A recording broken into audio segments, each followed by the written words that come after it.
So good morning to everyone. We are going to start today's session. So we have sent one exercise, one activity for all of you yesterday regarding the title abstract screening on Rayan. So if you see, this is the overview.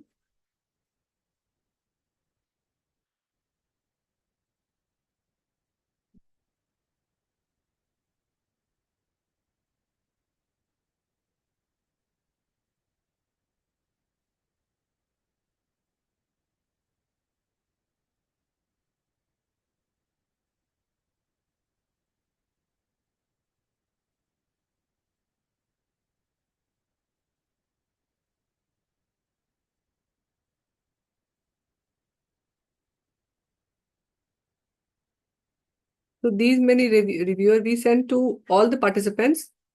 And if you see, many of, I think most of you could not attempt. Amrita did, Amit did, that we'll see. So these are the, if you see the dashboard, again, we discussed yesterday how it will look.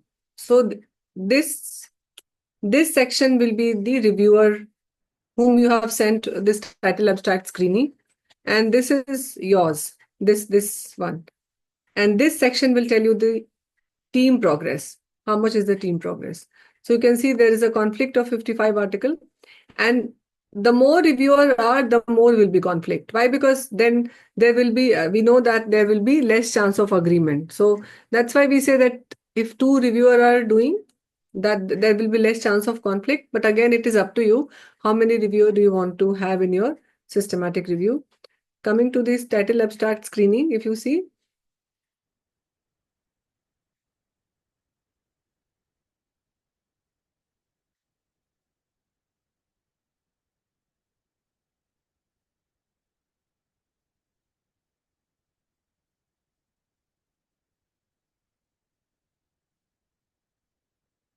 so initially this tab will appear when you make this as a drop down this thing, then you can see all the breakup. Like there are total of these many articles, there are 55 articles in conflict, undecided 0, excluded 2, maybe is 19, and included 6. So if I see the total article, 82, then this is, you can see, I have kept this blinding off. So that's why I can see the names of all the reviewer who did it. And here also in this tab also you can see. So this is how it will look. If you start your own review and you send it to a set of reviewer or one or two reviewer, this will look like that. So here you can see decisions. There are many greens also, and there are like mix of green and red. Here also you can see. So this these people, I think 4-5 people have done it completely. So that's why we can see if everyone had attempted, then this list could have been very long. But again, generally it was for an activity. We generally don't send it to so many reviewer. Generally we send it to one or two reviewer. Two reviewer means one means if you are reviewing also, then including you, there will be two reviewer. Otherwise, you can select 2 person in your team to review this full text for title abstract screening and article to be included in full text. So Dr. Hari is asking, suppose during topic search, if come across a meta-analysis paper, should be considered to be included in systematic review? No, generally meta-analysis paper, you can take the reference of the literature. That means the citations you can take help. Otherwise, for meta, generally we don't. That's a reason of exclusion. Meta-analysis and systematic review. If you are doing a systematic review, then you don't include that paper. You can take help means reference when you are drafting something.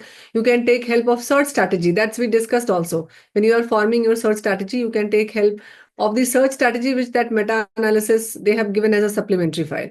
So yes, you have to cite, because once you will start your own systematic review and meta-analysis, when you are writing your discussion, you will need that paper. how their synthesis or their result is different from yours.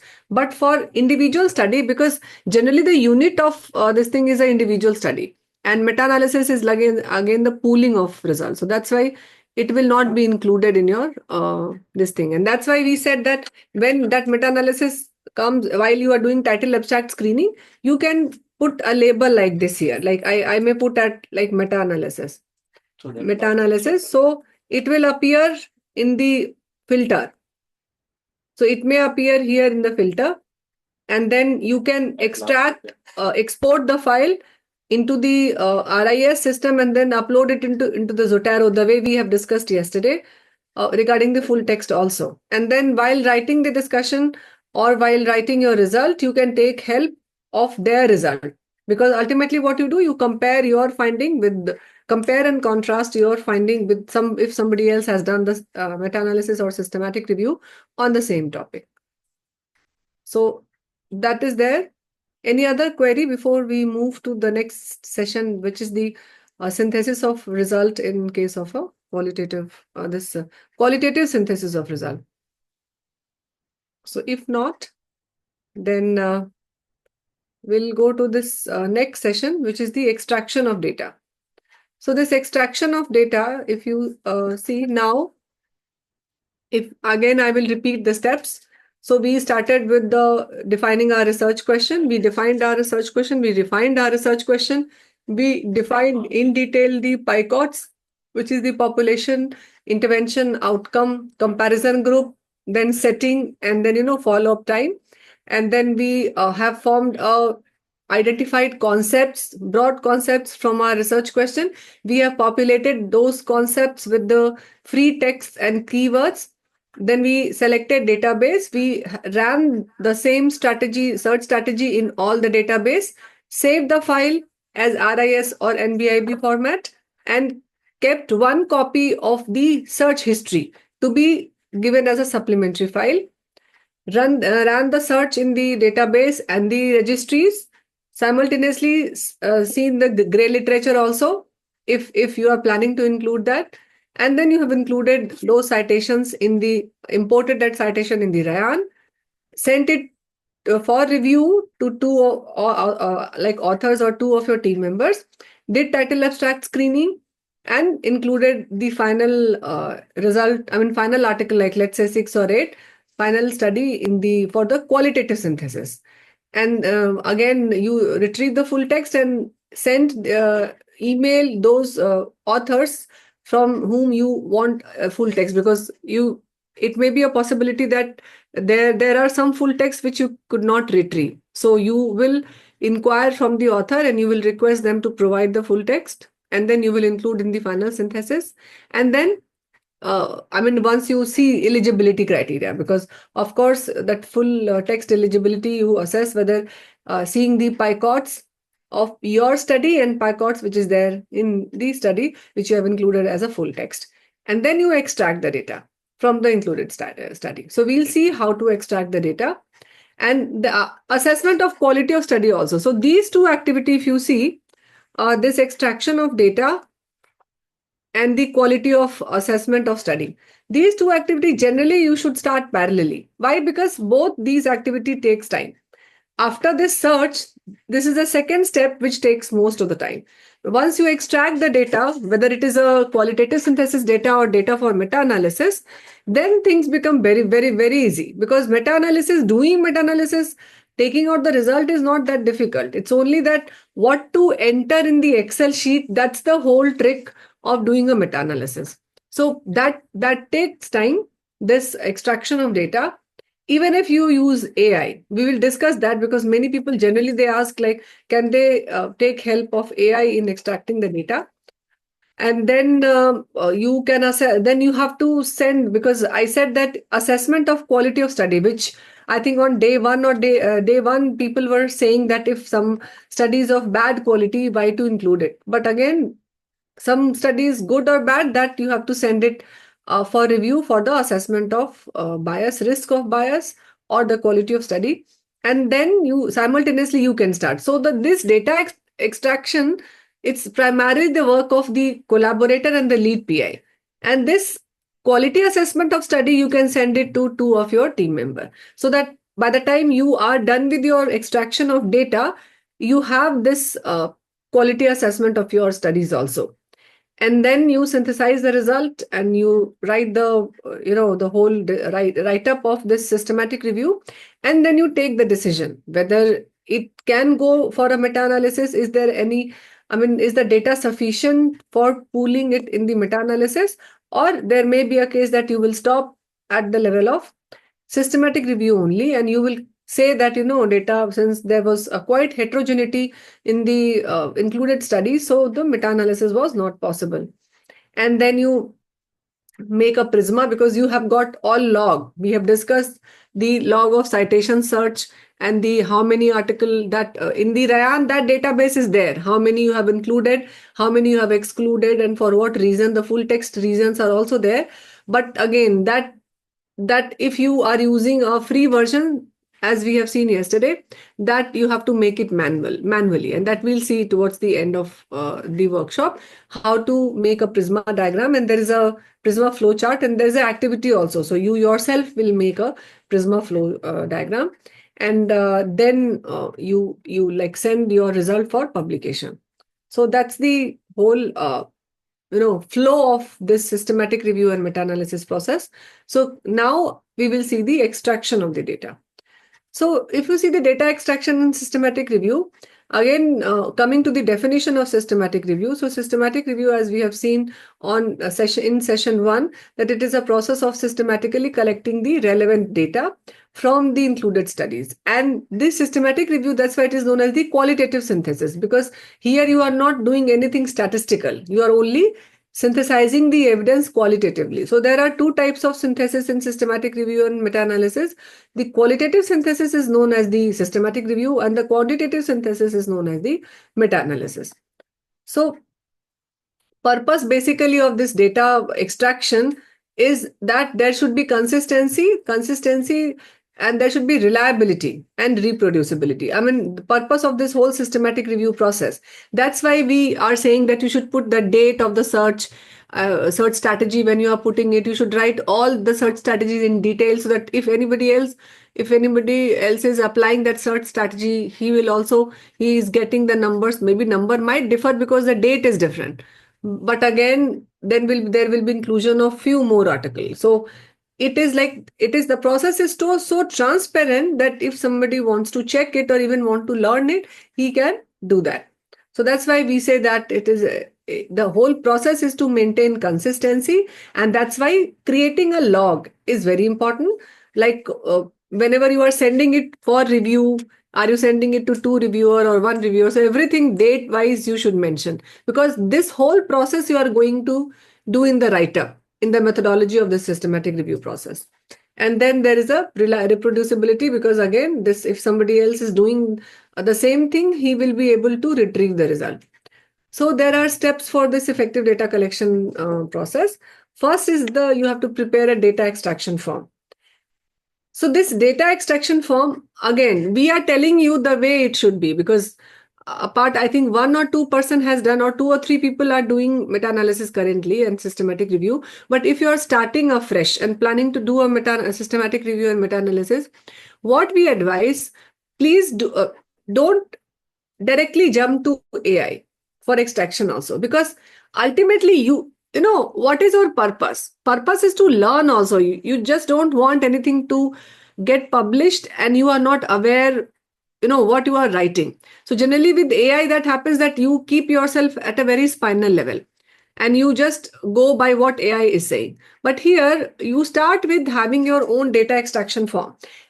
We have shared the template of that data extraction form, but the ideal way is like 2 person should sit for this data extraction, and they should do it independently. The way we were planning for this title abstract screening, or the way we told you the title abstract screening, that at least 2 people should do the title abstract screening. Similarly, the 2 people should do this data extraction. Why? Because there can be some inconsistency. Like I I may write something which the other, maybe like, let's say like we did, like me and Dr. Shamshad did for this ADHD project. So I was missing out on something and he was missing out on something. And when we both clubbed our data collection sheet, extraction form, then it was a kind of complete one. Again, you can take help of AI once you do it, and you have to pilot the form. Pilot the form, it is again very similar to the quantitative study. In quantitative study, what we do, we create a performer and we pilot test that performer on, let's say, 10 to 15 subjects to see whether the people are understanding or not, or whether whatever questions we have formed, is it valid or not, and is it reliable or not, is there any problem of interpretation or understandability. So these things we check during the pilot testing of our performer or questionnaire. Similarly, in case of a systematic review data extraction also, you should pilot the form. Why you should pilot? Because then you see, are you missing out on something? You take the reference, like Dr. Hari was asking. Here you can take the reference of any systematic review, how they have given the results, in what column or under what heading they have given result. Again, if you see, there are like various ways. Everyone has got their own unique way of representing this qualitative synthesis. There's no single guideline that you have to, do it like this. So that's why you will see that there's a multiple, format of this qualitative synthesis in the literature. But again, initially you should do it extensively, and then again you can like reduce the number of fields depending on the space which the publication people or the journal they have asked for. So you have to prepare this data extraction form. You should use a standardized format. You can use a Excel sheet or you can use Google Sheet.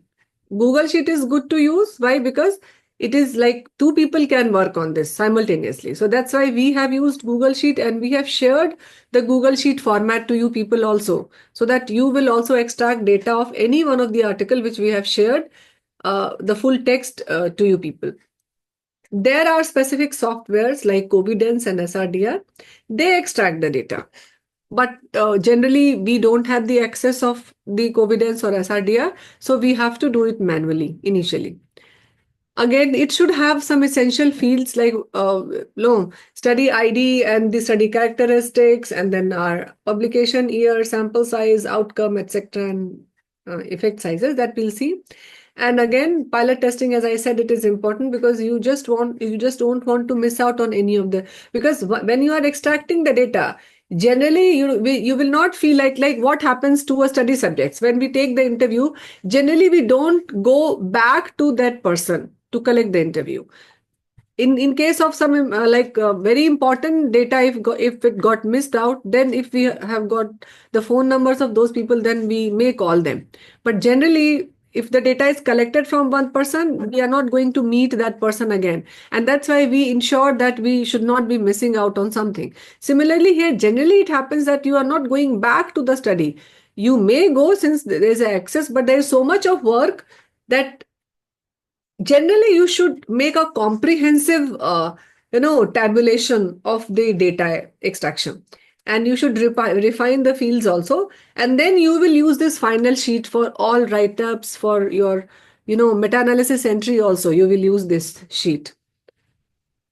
So these are some recommended fields which we have extracted from the literature while going through various literature search and seeing the various systematic review.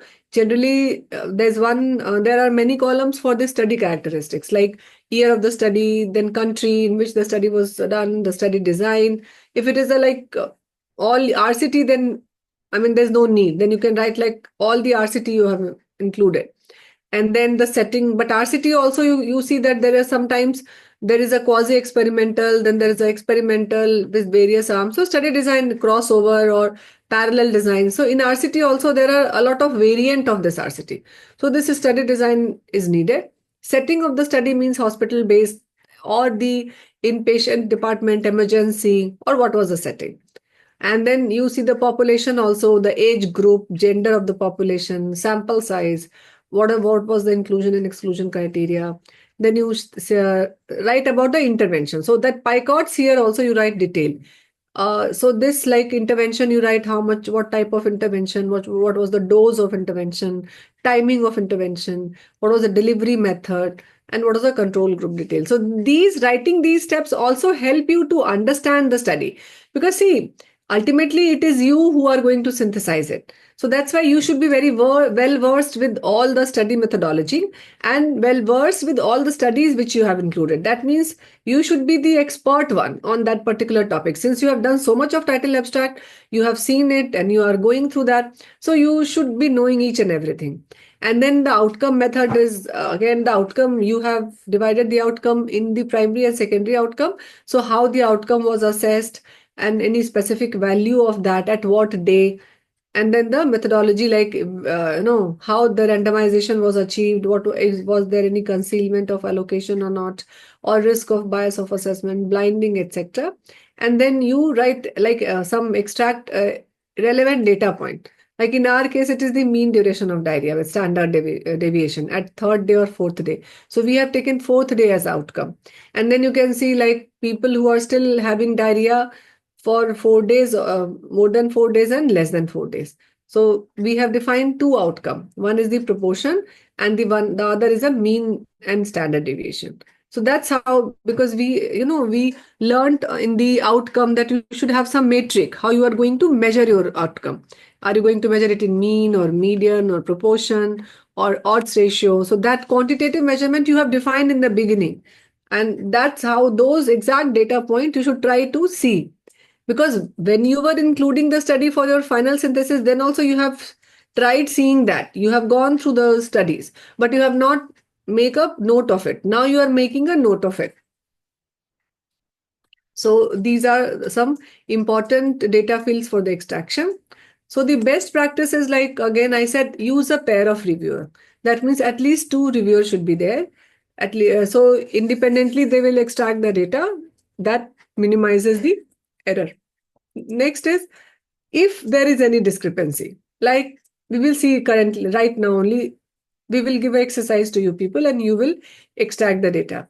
So you can see that there are some discrepancy. The same form, if the two people are extracting the data, if there is a discrepancy, that has to be sorted out through discussion. Or if not discussion between the two, then a third person should intervene in between to decide. And then regarding the document and the document decision and note, so you should say like any assumptions made during the like if in case of this diarrhea we have converted the outcome from days to hours, because many places the outcome was in hours and many places outcome was in days. So what we have done, we have converted the days into hours. So if any assumptions you have made, like we have made this assumption, that you have to write that we are taking the, and that you have decided in the outcome also, that outcome you will take as a hour, as hours. So that you have to write and record. Or any comment, any particular why you are taking something or why you are not taking something, changing something, that you have to write. There's a special column also for these comments that you may write. And then or you have to organize this data very clearly without using much of free text. What do I mean by free text? That means you should not write in sentences because it is in table. So you should try to be precise and very brief. But simultaneously, you should try to include the relevant data points also. It is not like being brief, you are going to miss out on something. So free text means just avoid writing in sentences and write in like small this thing, short forms, or if there are values and units, and again units definitely you have to write, but values and units you will write. Other the rest of the thing, free text, instead of free text you write in very short words, small sentences. And then you have to review, once again you have to review it for completeness. If it is filled, all the consistency is there. When you like match with the two people are matching, then you can see any discrepancy or mismatch is there, then you can correct it for the consistency. So I have discussed this data extraction tool. There is a spreadsheet like Google Sheet or Excel sheet. There are software like Covidence or SRDR.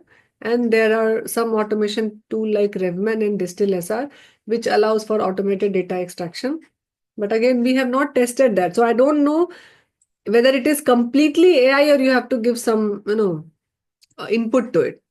So that's why we will see today doing manually. So this is the sample of this data collection form.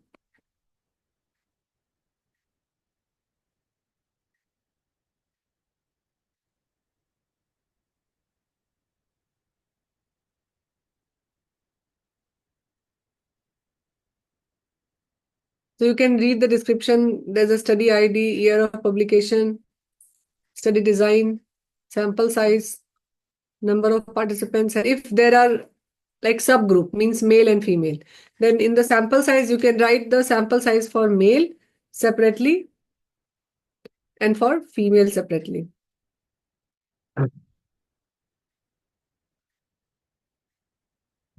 Let me close this comment section.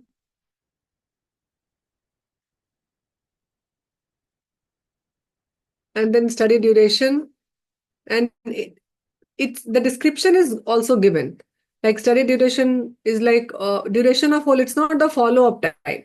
And then age group of the person, the gender of the person.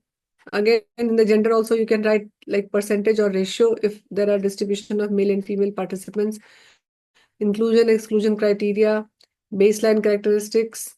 Then you define the interventions also, like dose of treatment and length of treatment, how it was delivered, like oral, or what was the mode of delivery. And then you write about the comparison group also, description of the comparison group, like placebo, or there was some alternative treatment or some standard treatment, or there was a difference in dose.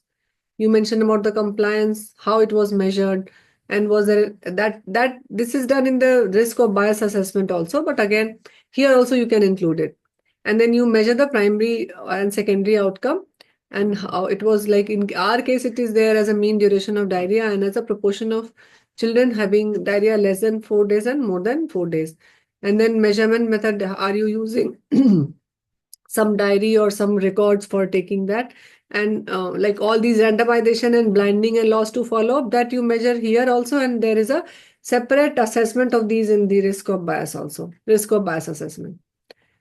Many times you see that you write the limitations also, because that limitation, if the author has written any limitation of the study, that you also write, because that will help you in understanding the quality of study also, and in writing the discussion and the result also. And many times you will see that you may have this section of funding, whether the study was funded or not. So that also you can have. So this is the data extraction form. So initially, what we did, when we were doing, I can just share our experience, that we use this data collection sheet in hard copy, just to have, because if you are reading and if you are entering in the Excel, then I think initially it was difficult for us, because it requires a lot of focus when you are going through the article.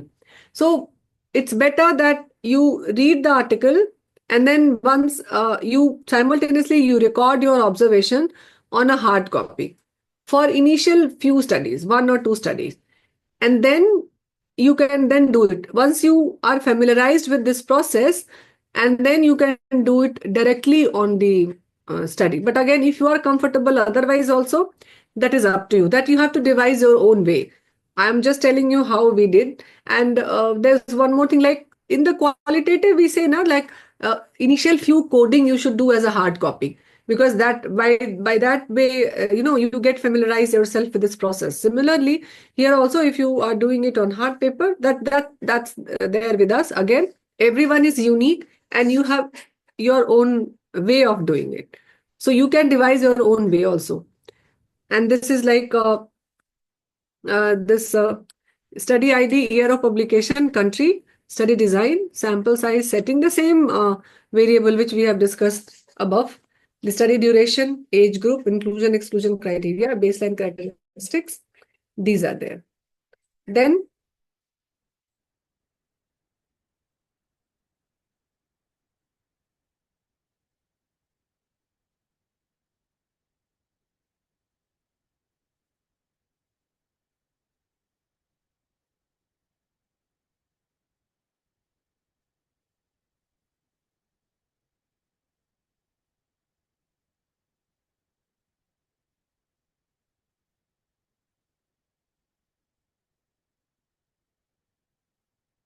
So there are challenges in the data extraction because this is a, you can say this is not a manual task. It requires a lot of effort. Effort means you have to read. If there are 30 full text article, you have to read all these 30 articles, and that takes time. That takes more time than your title abstract screening, because during the title abstract you are like just rushing, seeing the main thing. But in full text, when you are extracting data, you have to be very thorough.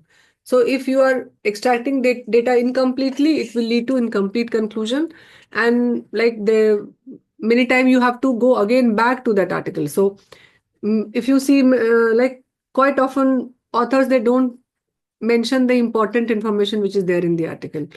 So that's why the solution is like you can contact author like many times. The study which you are using, there they have not given the entire information. So you can mail to them regarding the request of those information if any critical data is missing, or you can make conservative assumptions also. The second very important issue which you may identify, that is the heterogeneity. So when you are entering the population and intervention, that picots and many other outcome, that time only you will feel that there is a lot of heterogeneity. So if there are different units and different follow-up times, different formats of measurement or metric across studies, so again you can plan for converting these data. Like you can do a standardized conversion, or you can plan for a separate meta-analysis for the similar outcome.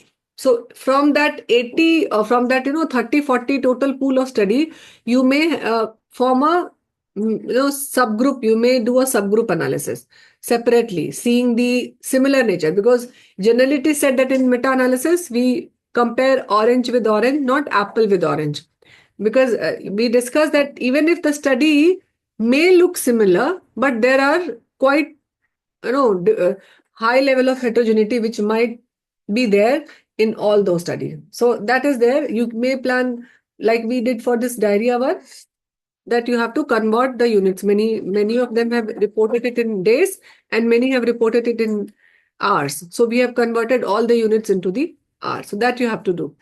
And again, there can be subjective interpretation. So what you are considering, one reviewer is considering the relevant, the other may not consider relevant. So having your inclusion and exclusion criteria well defined, that helps us to avoid this ambiguity. So there are a few tips for this efficient data collection technique. Again, the way we do for the qualitative study, that you should read the qualitative study before you start doing the coding. You should read that 1 or 2 or 3 times. Here also, understand first the article. Read it in a like in a leisure time, maybe hard copy. If you read hard copy, that is also good. But if you are comfortable over laptop or iPad or phone, whatever, but go through the article before extraction, and then sit with the that data collection form. And once you have gone through it, then when you are reading it for the second time, then try extracting all the data. And then again, like I said, that it is a little it needs perseverance.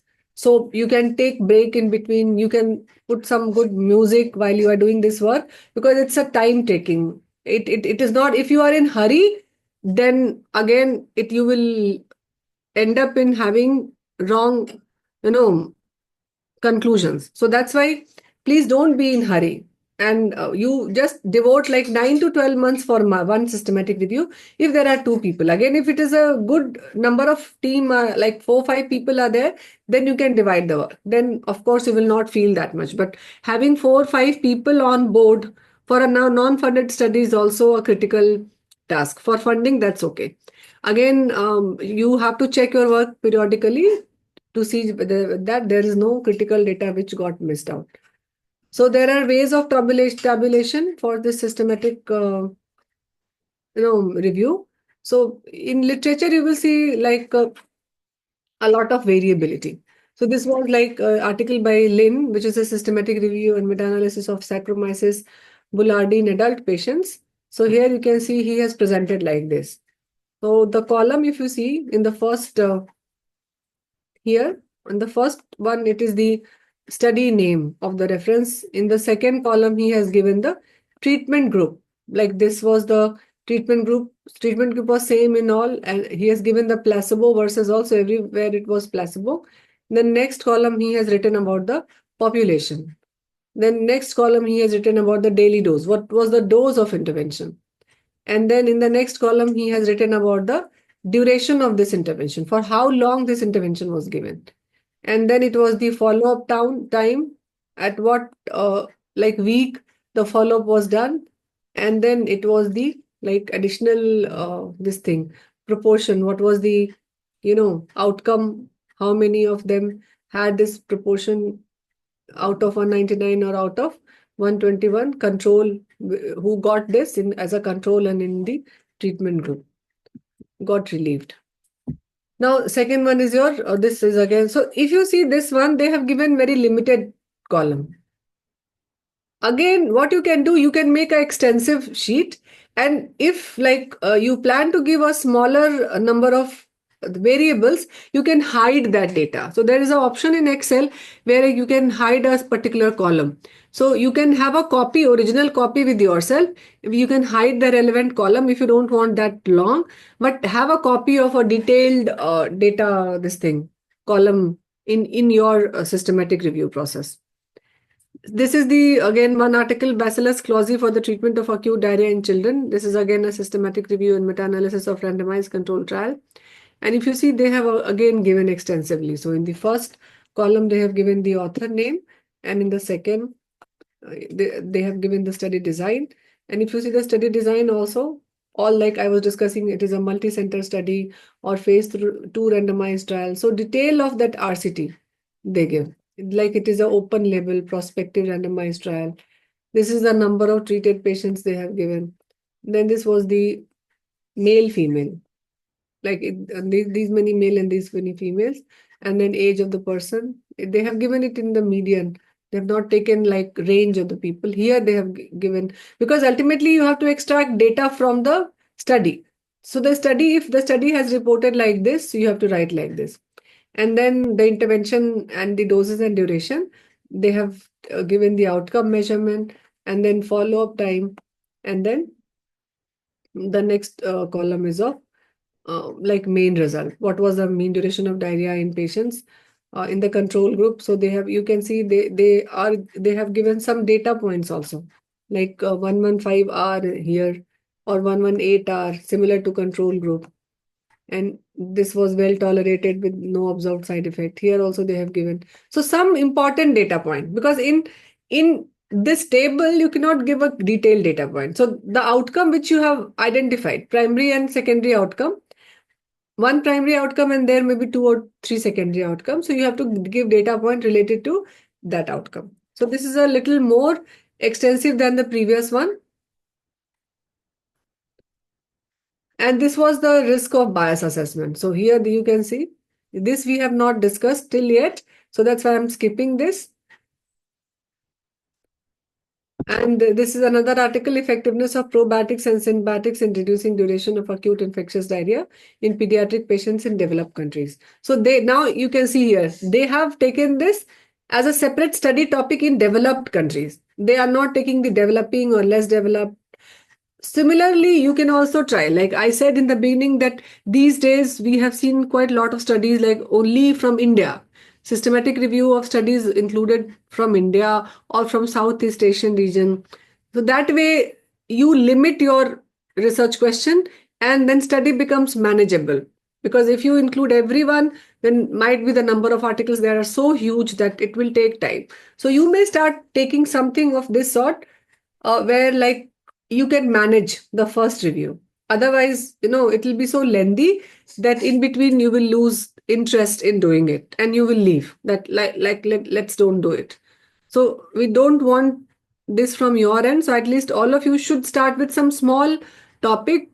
And then we'll learn that you can do a meta-analysis of proportion only, if not as a RCT, because RCT then risk of bias assessment is very huge. But observational study, you may start where there is a simple mean or proportion is there. That way it will be manageable for you people.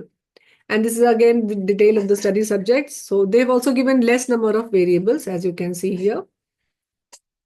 This is the same continuity of the same thing. Another article, effectiveness and safety of Saccharomyces boulardii for the treatment of acute gastroenteritis in the pediatric patients.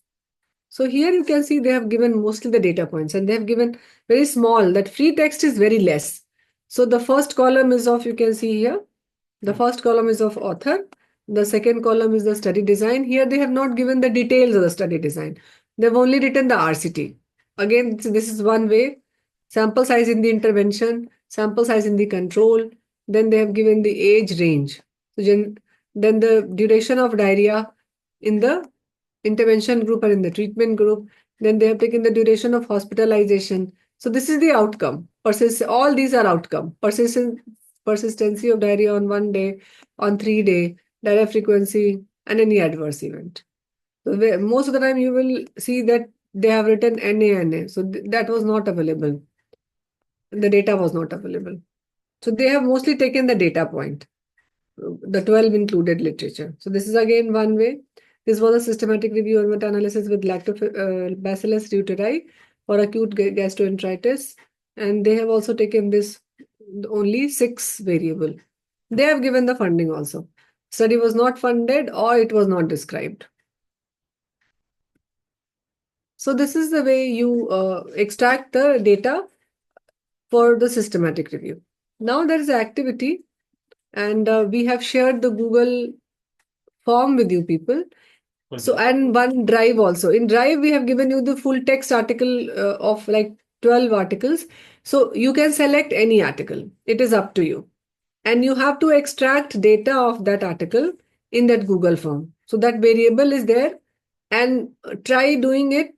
And then we will show at the end about how you have done it, because that access to Google Sheet is there with us, like Google form. So we will show you here what was the, like, if two people are doing on the same study, what all you can compare and contrast about the finding. But again, since this is a very small activity, it takes time. Don't think that, in 15 minutes or in 20 minutes, you will be able to do everything correctly. So don't hesitate in doing mistakes. No worry. But again, you try doing it, because unless and until you do it, you will not have confidence in doing a systematic review. So it is required, and it is an individual activity. So that's why there is no breakout room. You have to do it individually, and you have to submit that Google form. So there's a 15 minutes time. 15 break that actually. So there is a 15 minutes time is allotted for, right now it is 10:50. So maximum 11:05 or 11:07. You choose article. Any article. Any article. Have you understood the activity? All of you? Yes, ma'am. Okay, thank you.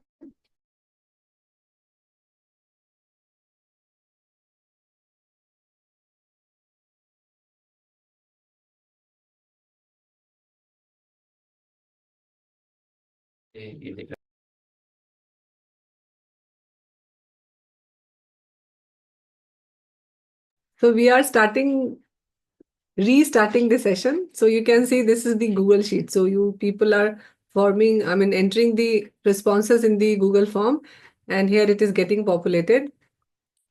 So I'll just discuss. I think Madhu has submitted the first one, the Francavilla, and Dr. Geeta has also filled up the same data sheet.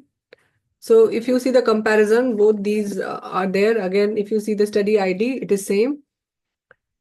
Publication year is same, country, randomized control trial. She has written double blind and here only. So you can see the comparison also. And if I move,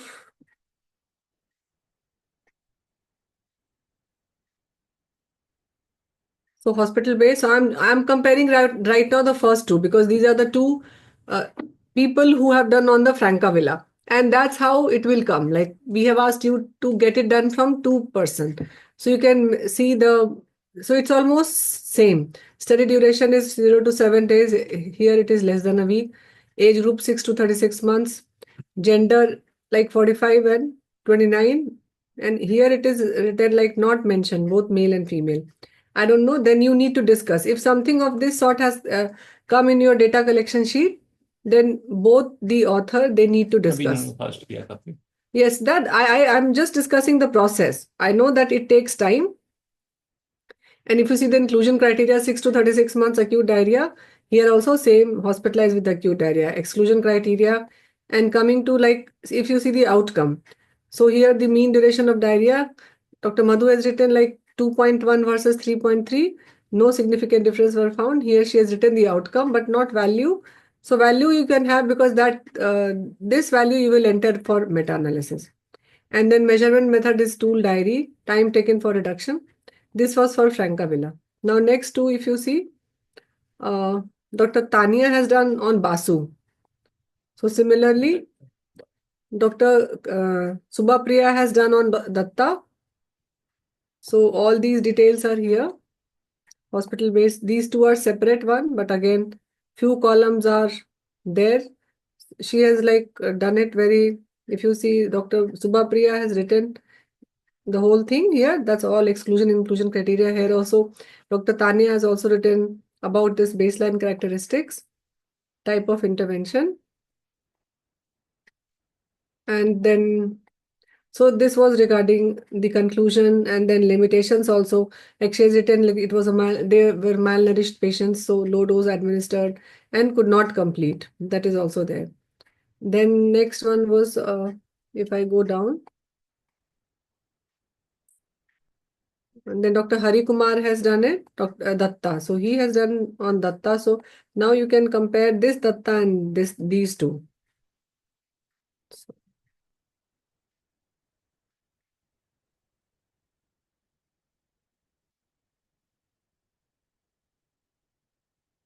these two. So again, you can consider it as two reviewer reviewing the data extraction on the same study.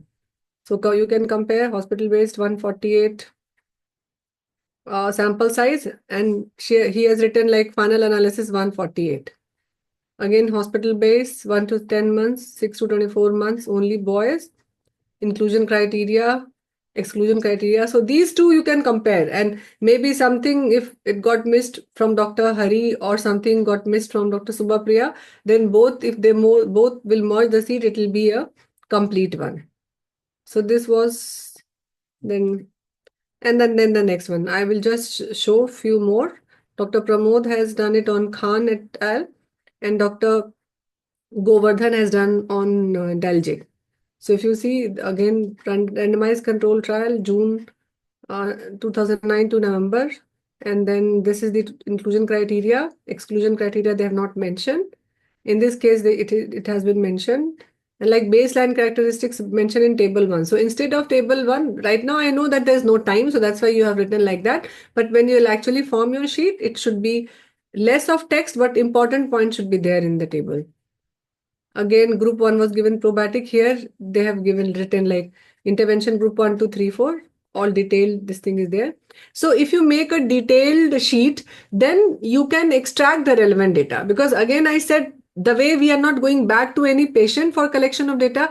Similarly, once you have seen that study correctly and filled out the this data extracted, then generally you will not feel like going to that study again. But that doesn't mean that you will not go.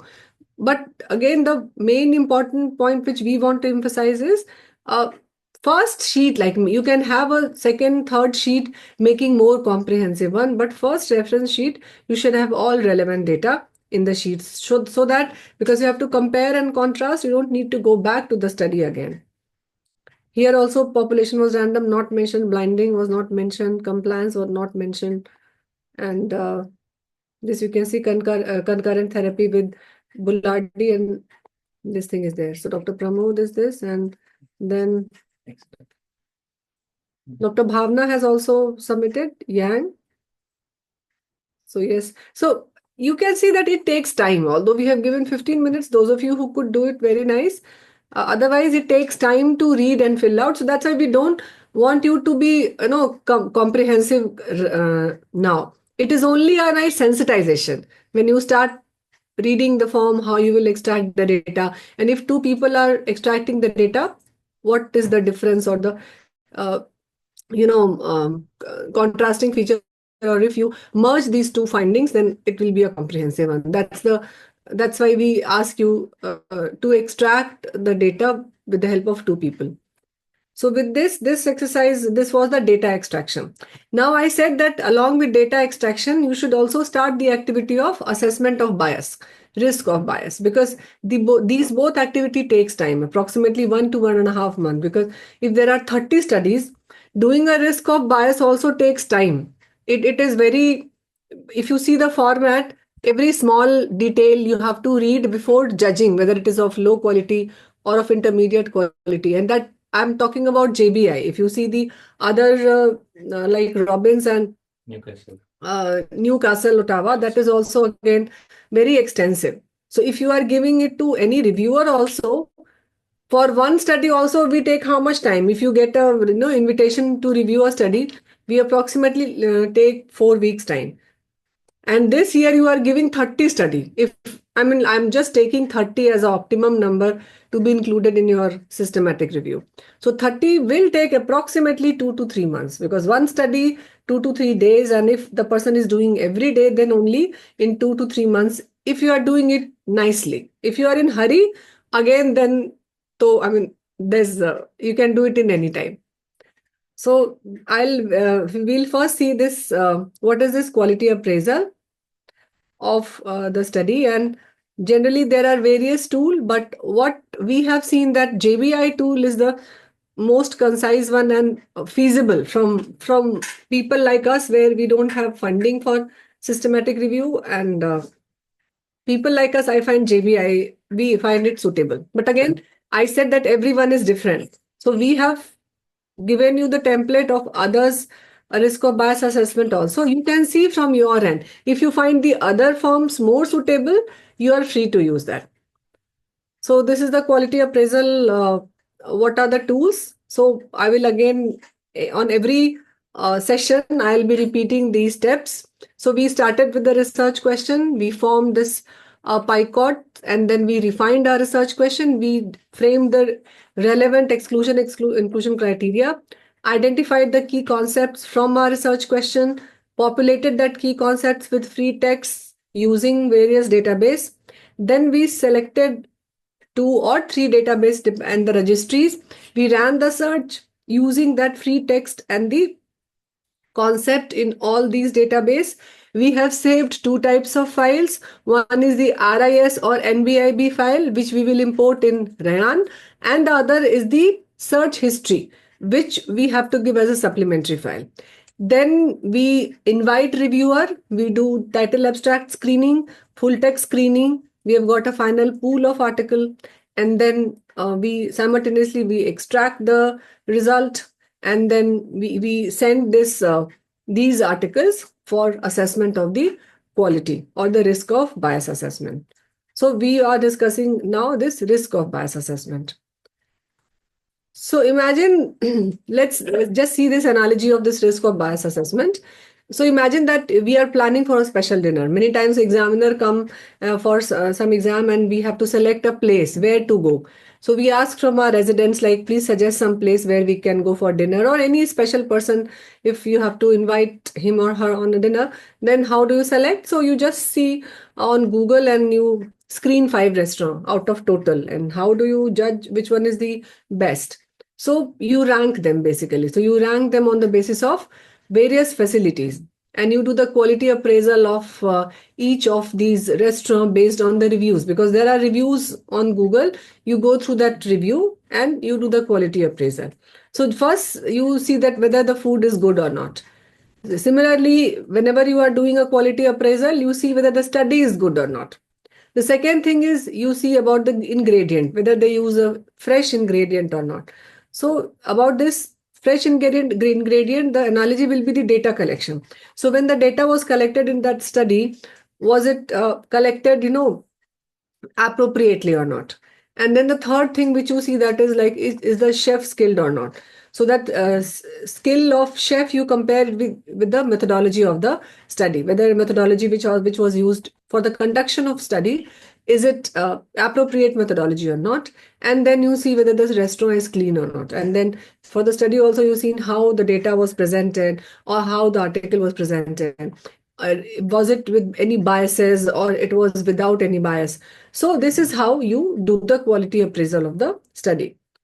And then if you find that after all these reviews it's supposed to it came out to be a poor restaurant, even all the four components are good but one is not good, like let's say hygiene is not good, so you don't want to eat on that restaurant. And if it is again good, similarly if the study is bad, full of biases, then or methods, then you don't want to rely on that particular study. But again, that doesn't mean that you will not include the study in your systematic review. You have to include, but with this result that these, because when you fill out the risk of bias assessment checklist, you will show that the study, what is the grade of the study or what is the quality of the study. Grade, I mean, I told this word grade, but this is like grade in the generic term. Don't consider, because there is a grade in Cochrane also. I'm not taking that session now. We will talk about that grade towards the end of this workshop. But this quality appraisal, let's say this quality appraisal, we have to see whether studies of poor quality or of medium or a moderate quality or of good quality. So this quality appraisal, basically whatever result, because we have seen that we are synthesizing the result qualitatively from those research which has been pooled by us in the full text review. So is the result trustworthy or not? Or we are going to pool the result. So like we say now in data analysis technique that if you put in garbage, you will get garbage. So we say that garbage in and garbage out. That's how we emphasize on the value of a good data collection. Similarly, the same concepts will hold true here also. If the study findings are trustworthy, then whatever pooled estimate you will give, that will also be trustworthy. So that's why it will help you in decision making. So study, you should have this quality appraisal of the study, whether the results which you are seeing, whether it is worth considering or not. So are you running Zoom poll? No. Okay. So there's no Zoom poll. This question, it's like if this quality appraisal identified some studies as poor quality, should these studies be immediately removed from systematic review process? Please answer in the chat box. So Dr. Subha Priya, Dr. Pramod, they are answering that. No. Dr. Bhavna is also Farzana Govardhan. True. Poor quality, we label that study as a poor quality. We write it in the quality assessment, but we don't remove the study from the this qualitative synthesis. So how do we summarize the finding of systematic review? So we summarize the finding of systematic review qualitatively by systematically collecting the data, collecting the evidence which we have made in that Excel sheet, and then we evaluate each topic. Like there are various columns, so we critically evaluate on specific topic regardless of the diversity or comparability. That means there because we know that there will be a lot of heterogeneity. So regardless of that heterogeneity or diversity or comparability, we just give our interpretation, whatever we have like collected during those days. Our mind has been continuously reading and seeing these studies and reading it. So in our brain also we know.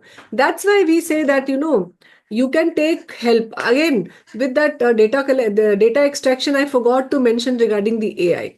So if you are using AI for data extraction, then first give that data collection sheet as a prompt, that make that AI read that data collection sheet, and then at least do 3 or 4 data extraction on your own and upload that data extraction so that AI will understand. Because for AI, you have to train it. I mean, if you just give it at random, that extract it, it will give you something, but if you match, it will, many fields will be okay.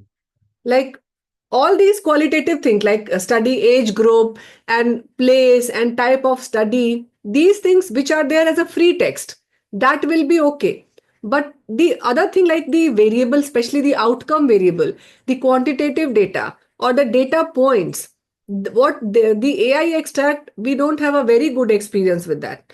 So even if you are using it, what you should do, make that AI, whether if you are using ChatGPT, read the form which you have designed, do 3 4 study extraction on your own and upload that to AI to read that.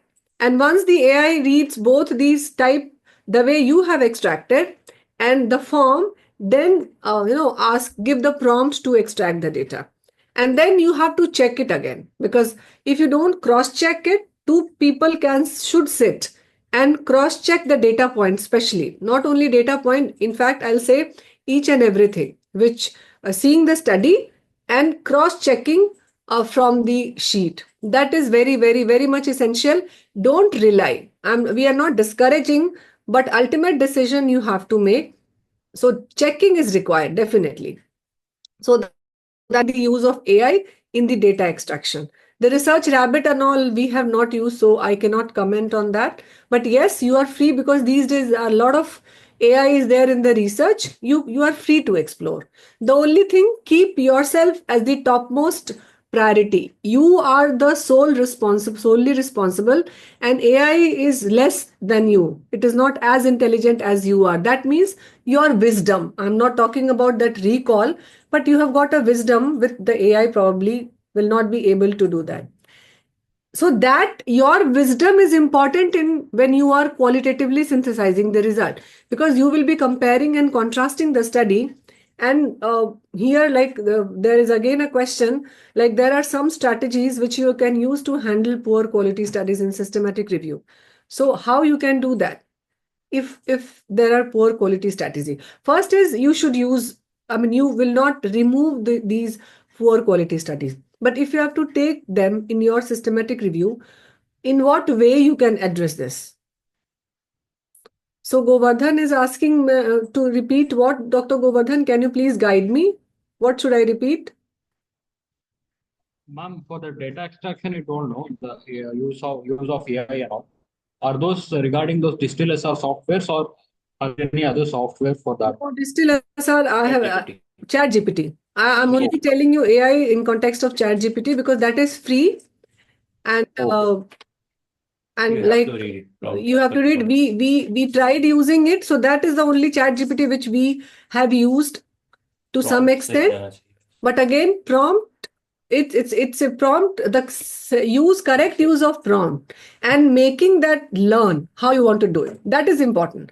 Like, it is again like a senior a resident. When a resident comes to you, how do you train them? You train them like you have to do this work like this. So similar training, if you train these, because that will write that is not trained, so you have to train them, and probably then if you get it done again, cross check it. Okay, ma'am. Thank Then addressing limitations, and there are technique to handle the poor so okay, Dr. Farzana is asking addressing you. limitation. Yeah, I know. And there are a technique in meta-analysis to handle. Yes, those technique are like sensitivity analysis and the subgroup analysis. So you can a subgroup analysis of those studies of a poor quality. You can give less weight. Yes, right. And then Dr. Subhapriya, does the type of quality appraisal vary according to the type of study? Difference of RCT and observational. Actually, each tool has got a different format for intervention study and for observational study. In observational also, if you see in JBI, there are different formats for case control, for cohort, and for cross-sectional studies. So these format, I think we have given you the link of all the formats are there in the drive, which we have shared.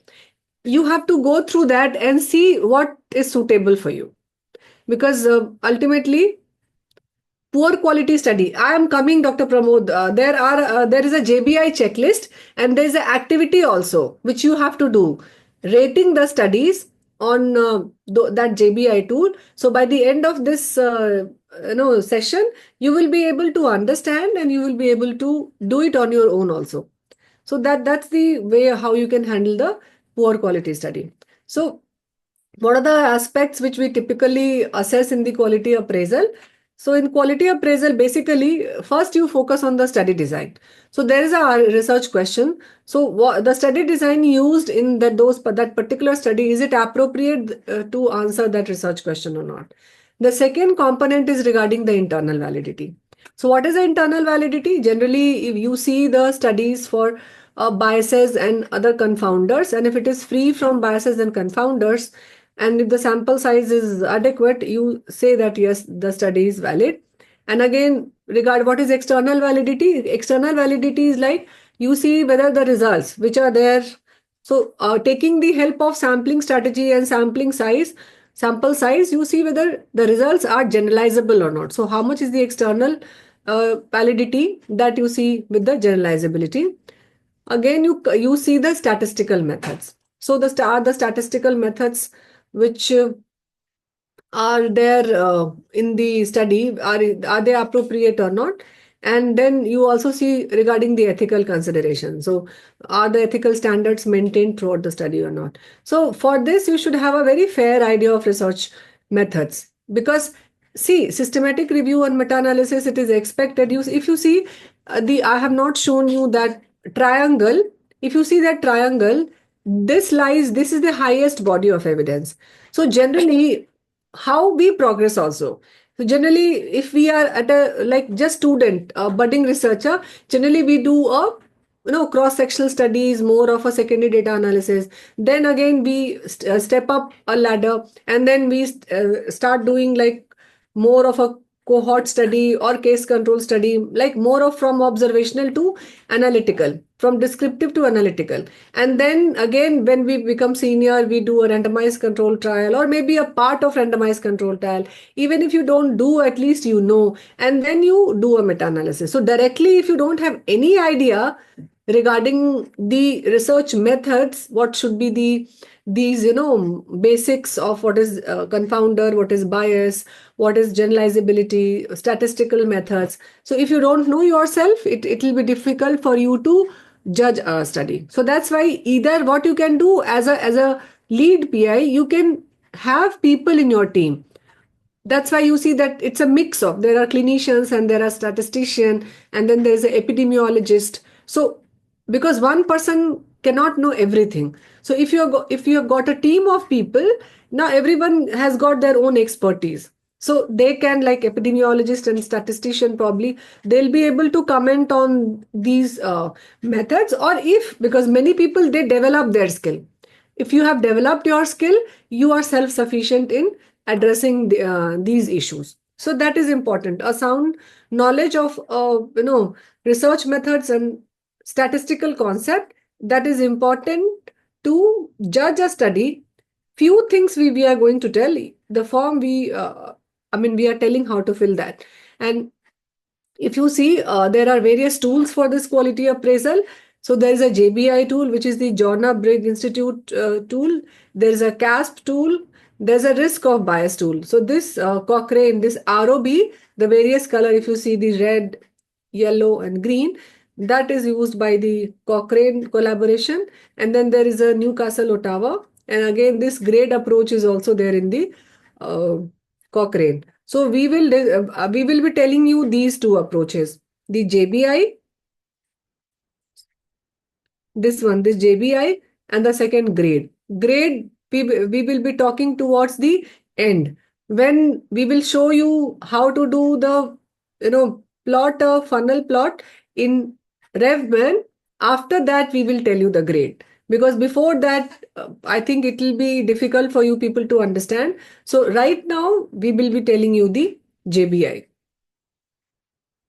So this risk of bias, if you see, ultimately there are systematic errors in study methodology, and this tool detects that systematic error, and it focuses on specific risks in the result, and it again focuses on the outcome also, and to assist in the real conclusion. So there are key biases which are discussed or which are addressed in these JBI tool. First is the selection bias. So how you, especially I'm talking about currently in this session, I'm talking about the intervention studies.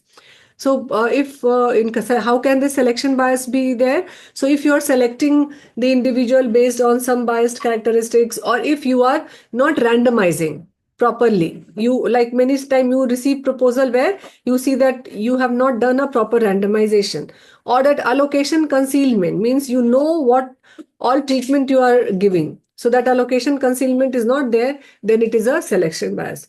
The second type of bias can be a performance bias. Performance bias is what? When you are giving the intervention, then there is a difference. Means if I know what to give, then I will give the intervention to healthy people, and I will put my control to diseased one, because I want my intervention to be performing good. So that if that blinding is not there, or if there is a difference of care given to these control and intervention group, then that may affect this performance bias. And third type is the detection bias. If I'm using different tools for measurement of outcome, for control I'm using a very sensitive tool, and for intervention I'm using a more subjective tool, so that will again introduce the outcome or a detection bias. And then next comes your reporting bias. So if there are like many time you see there is a loss to follow up, and you are not including that loss to follow up, or there is a preferential reporting or selective reporting, that will introduce the reporting biases. So basically these 5 type of bias you try to, and there's a statistical bias also. So these 6 type of bias that is covered in the JBI tool. So tool for assessing the risk of bias, like you can see Cochrane risk of bias tool for RCT. That is the most widely tool used for assessing this systematic review and meta-analysis. And then there's a Robbins I tool also, which is used to assess the risk of bias in non-randomized study. So now what is the difference between the quality appraisal and risk of bias? So there's a initially it started with the quality appraisal. So basically, this quality appraisal term came first, and it includes everything. It not doesn't include only the bias. Rather, it includes the overall methodology, means the appropriateness of the research question, appropriateness of the aims and objective. So it assess the overall study, not only on bias. Where in case of a risk of bias, you are specifically the 5 or 6 types of bias which we discussed: selection bias, measurement bias, detection bias, statistical bias. So basically it is more focused on the result section. Of course methodology is important, because those randomization and allocation concealment, that are a part of methodology, but that is affecting result. That's why you will focus more on the result in case of a risk of bias. Now, focus is again in case of a quality appraisal, it is both on the internal and external validity. But if you see this risk of bias, it is more on the internal validity. If you see the JBI, there's no question on external validity. Mostly there are questions or the items pertaining to the internal validity of the study. And outcome, again, it assesses like this quality appraisal is of overall study, whereas risk of bias, it is specifically for the result section. So there's a one question from Dr. Geeta, I guess.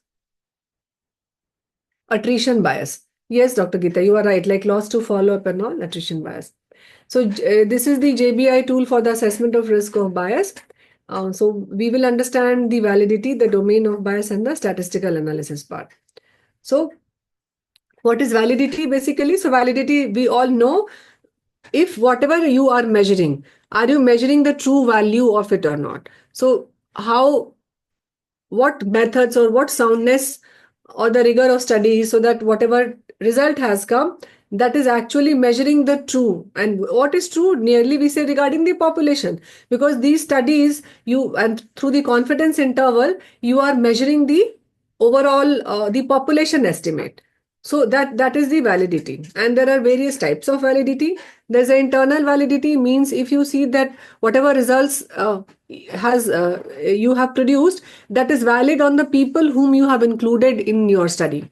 And that is only possible if the methods are sound, and if it is like free from, we should not say free from bias, but it is less of bias, because maybe there are some biases which are unknown that may be introduced, but you should be able to pick it. And then there is external validity. We talked about that, which is the generalizability of the study. And then there is statistical conclusion validity. That is again very important because the data which is there in front of you, you cannot perform any analysis on data. You have to see the suitability of the data for a particular type of analysis. And that's how we check for the assumptions. So that in any statistical analysis, you see that if that assumption doesn't get satisfied, you need to change the data analysis technique. So that statistical conclusion validity is also important. And then comes your comprehensiveness of reporting. So this has added as an essential component. So now coming to the internal validity and domain of bias. So we have discussed this, like in all these 5 stages, we will be discussing this.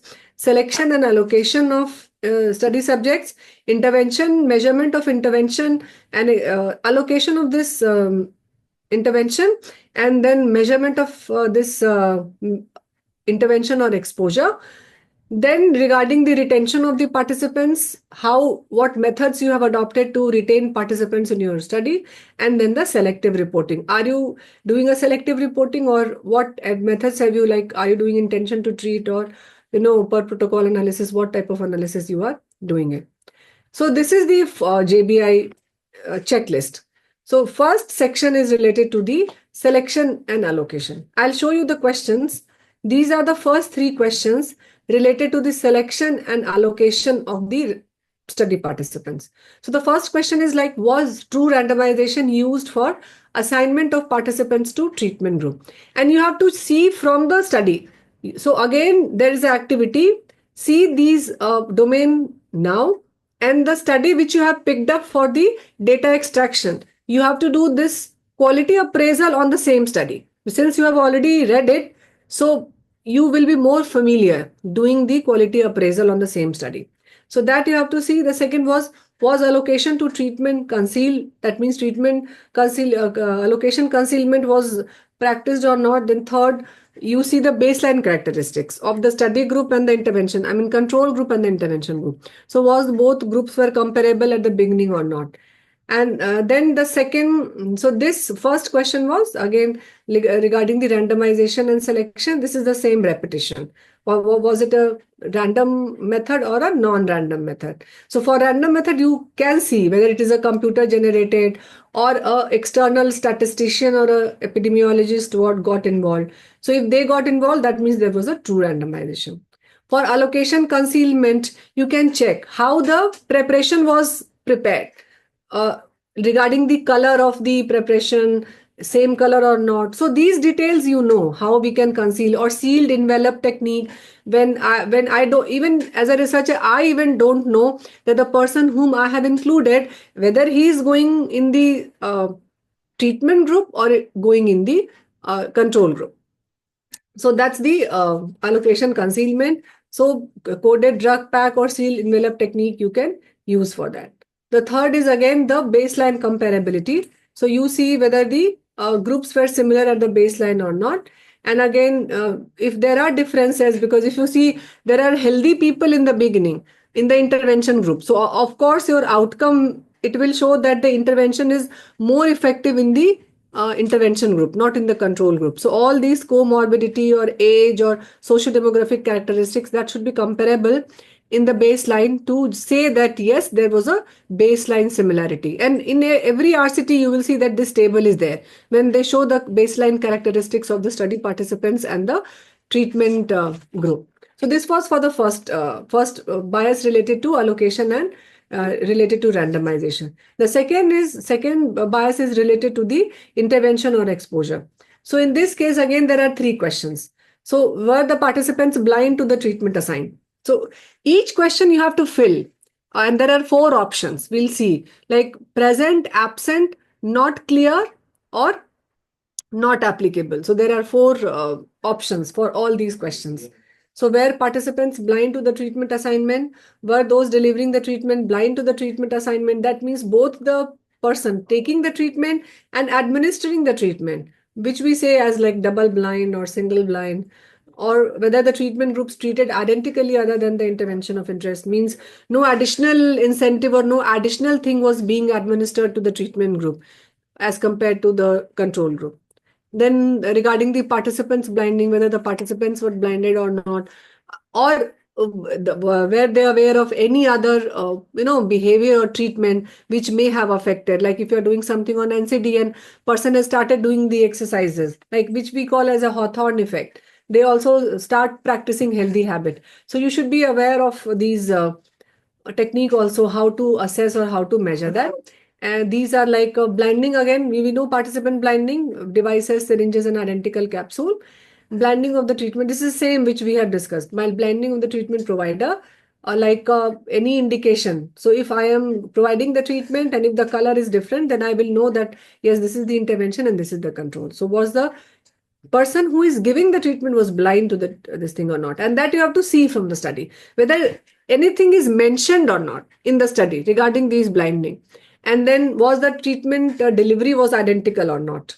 So again, if you see the any non-intended exposure or the treatment to the intervention group especially, and then person who is assessing these outcome should be blind, whether they have received the intervention or whether they are in the control group. So that is also, this question is also there, so that it should be a non-biased assessment. And then there is the next question number 8 and 9 is for reliability in outcome measurement. So was the outcome measurement in the same way, means objective criteria for both or same criteria for both the intervention and control arm, and was this outcome was measured reliably across. You can have two raters or even not, what is mentioned in the study that you have to extract.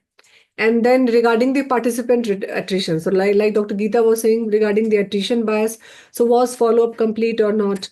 Or if there are loss to follow-up, how it was discussed, and whether it was reported or not, the reason of dropout, and have they done the analysis of missing data or not?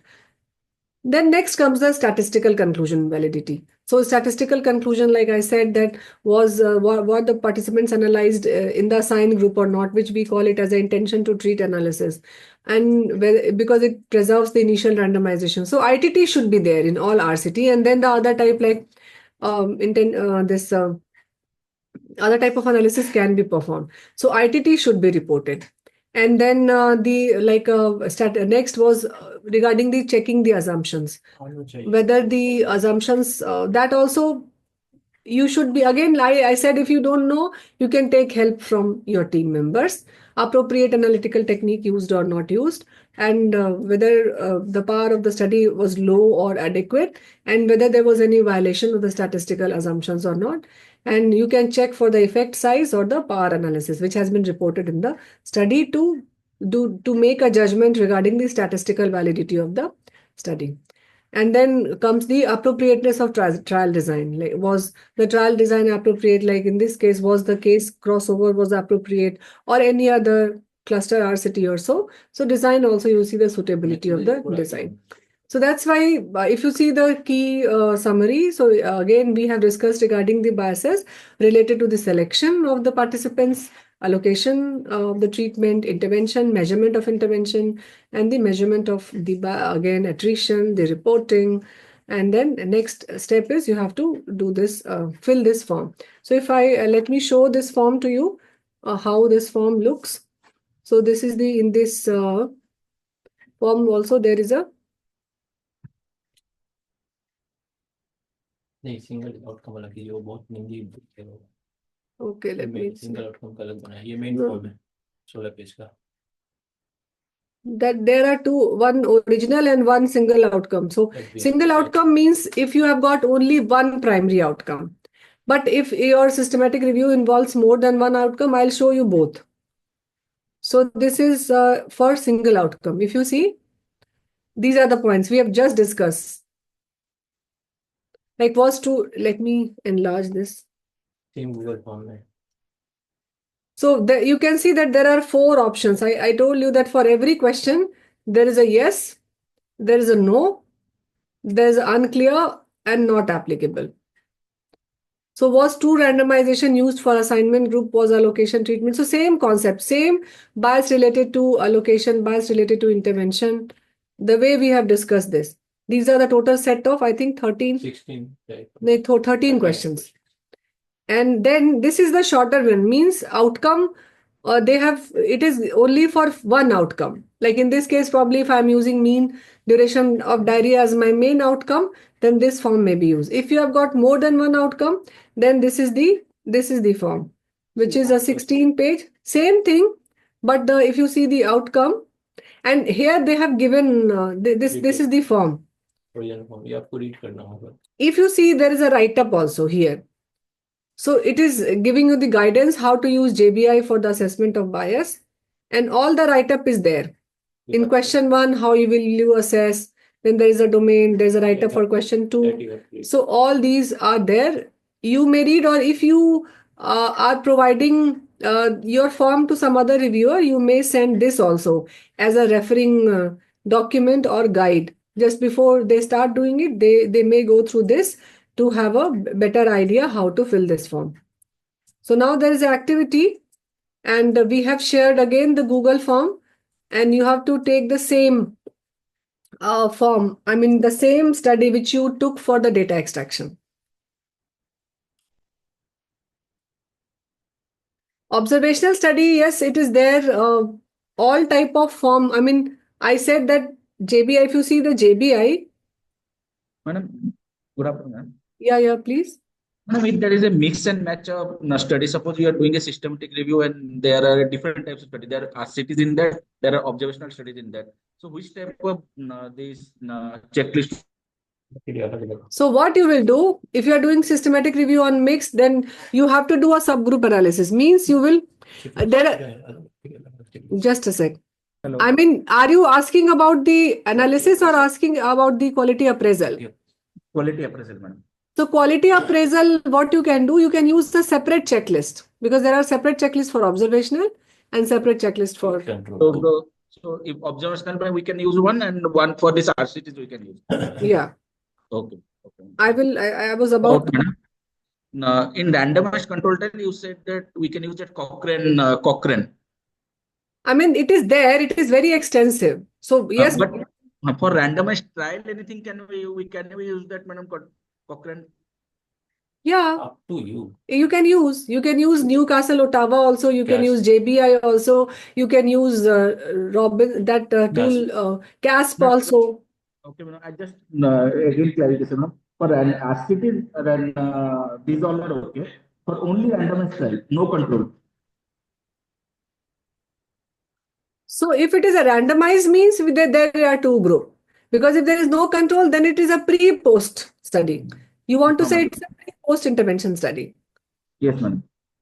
In that case also, since it is an intervention study, that you can use the same, and in that case you can write like not applicable, because if those components are not there, because it is an intervention study, you may write it as not applicable, because if you see the JBI tool, there's a column of not applicable also. Okay, ma'am. Yes, ma'am.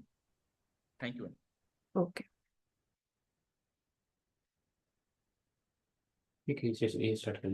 Time constraint. So I think that sheet is there with you, Google sheet.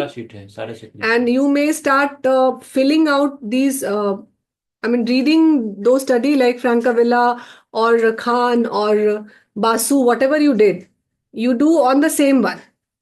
And there's again time of 15 minutes time is allotted for this activity. So it's 11:56. 12:15. 12:15. 20 minutes, okay. 12:15 we will be back.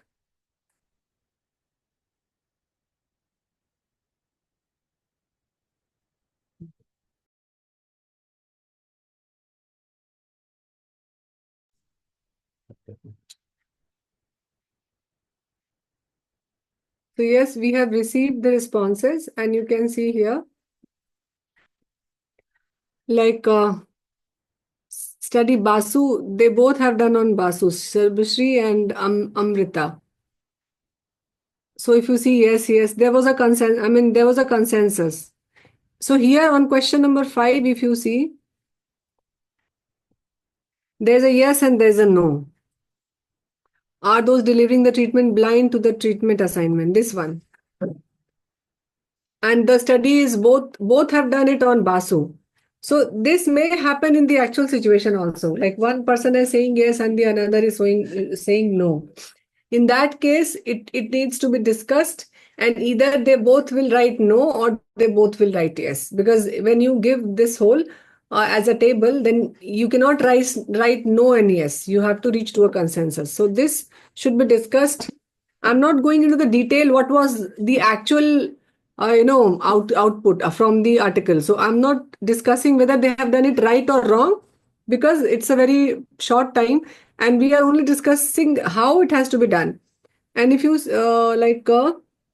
similarly go ahead, again there is a yes and no here where the outcome assessors are blind to. If you see this, again there is a yes and no. Again here also yes is okay. And here also if you see there's a no and yes. So again, this was for one group. Another, like they have done Datta and Basu. So Basu is again, Tanya has also done the Basu. So three people has done it. And you can see Chan, Bhavna has done, Amit has done again Basu. Datta, Khan, and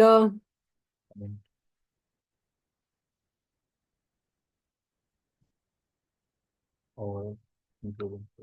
so this was the overall comment. The first one, it is study can be included in SRMA. Strength where proper randomization, allocation, concealment, good quality.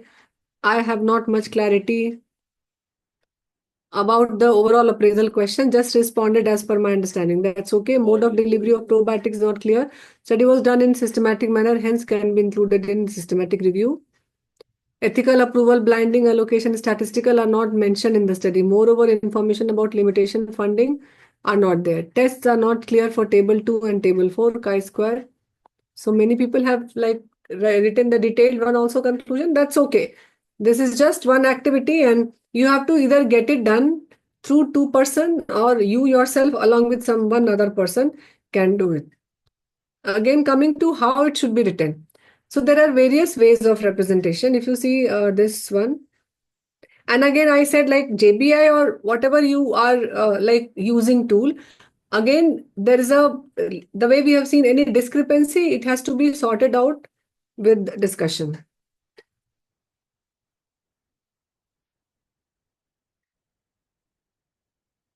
So this is the JBI.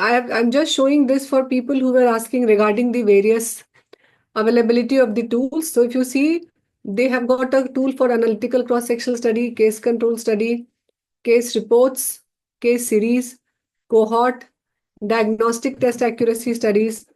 There's a checklist for economic evaluations, prevalence studies, qualitative research, quasi-experimental study, randomized control trial, systematic review, textual evidence, expert opinion, textual evidence narrative, and textual evidence policy.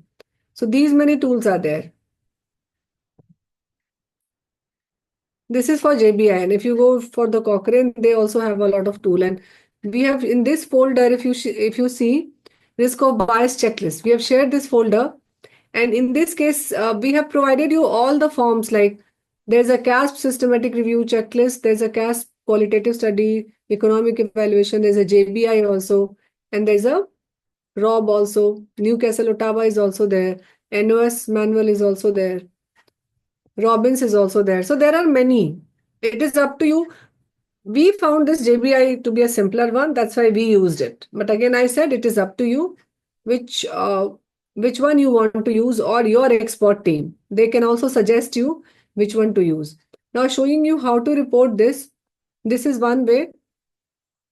You can see here they have given this questions. They have put the question and they have given the responses of each and individual. I mean, not each one, like they have given the response. If they have, like, you can get it done through one person only, but in that case you have to write in the methodology that you got it done from one reviewer. But if you are getting it done from two reviewers, so the consensus decision you have to write. So every question they are writing like yes or unclear, no, or not a fair or poor, overall study quality. So this is important, this last one, whether the study quality is overall the poor or good.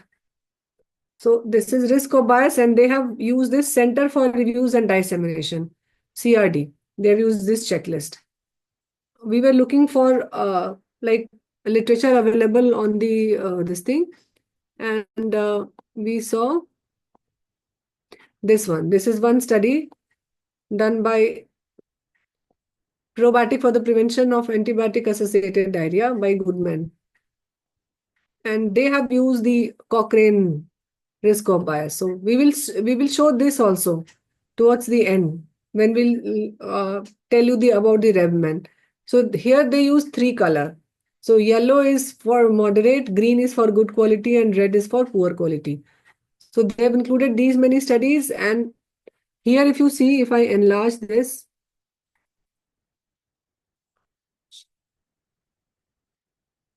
you can see these are the various domain. There is a sequenced generation, there's a allocation concealment, there's a blinding of personnel, blinding of outcome assessor. The questions are almost same. Incomplete outcome data, selective outcome reporting, and other sources of bias. So again, if you see, there are 7 types of biases here in this section. And then the individual study, like if it is green in all, that means LN is good in all. If Buswell 2007, it is yellow in 2 and then green in all.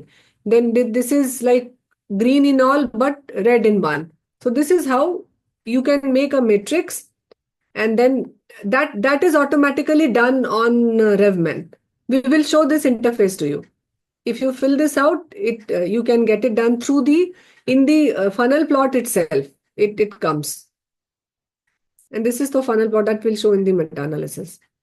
Again, this was one. They have shown it. This is one study. If I see the title. So this was the effect of probiotics in the treatment of acute diarrhea, systematic review and meta-analysis of clinical trial. So they have shown the risk of bias.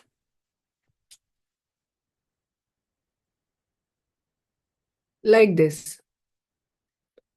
So they have again used the Cochrane handbook, but again, in this case, if you see, they have not used that colorful display. Here they are only using like random sequence generation, classification hiding, blinding method, the data integrity, optional reporting, and other biases. So there are, if you just review the literature, there are various ways of presenting it.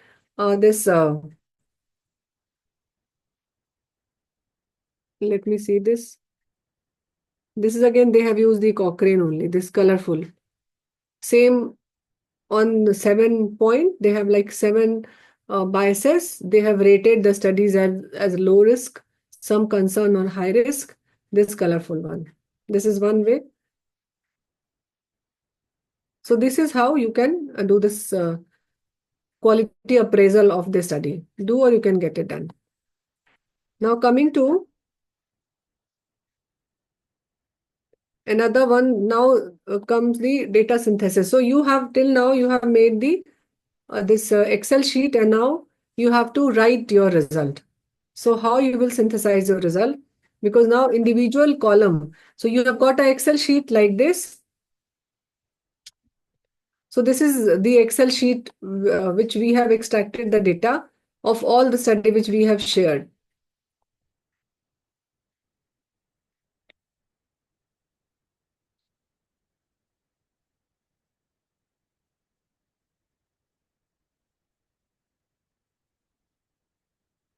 So like study ID, year of publication, country, and if you see, this is the whole Excel sheet. Now I have to, I have extracted the data from all the study. Now I have to write the result. So how I will synthesize my finding? So there are various ways. If you see the literature, many people, they do author-wise, means they will first write the finding of Alfredo, followed by Basu, then Khan, then Datta, or the way we do for overall. So they may write like overall impression of the studies included in the final systematic review. So we'll see what are the ways.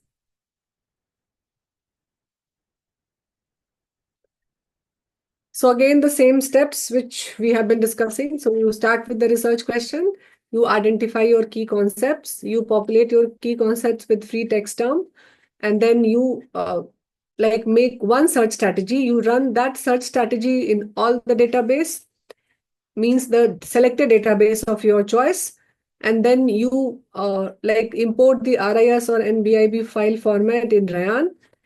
Simultaneously, you can do the gray literature search.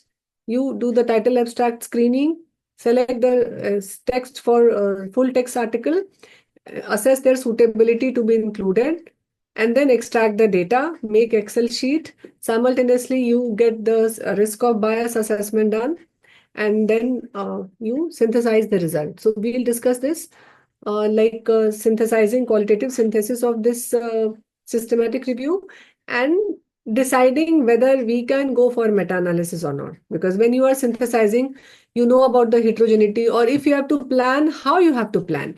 Mainly probably the similar looking studies, you can put it, I mean, you can do the meta-analysis separately, and then other studies, maybe you can do it, or based on intervention, if there are similar interventions, because there are various strains of probiotics. So you can do the subgroup analysis of especially those similar looking interventions also. So that decision has to be made during the qualitative synthesis.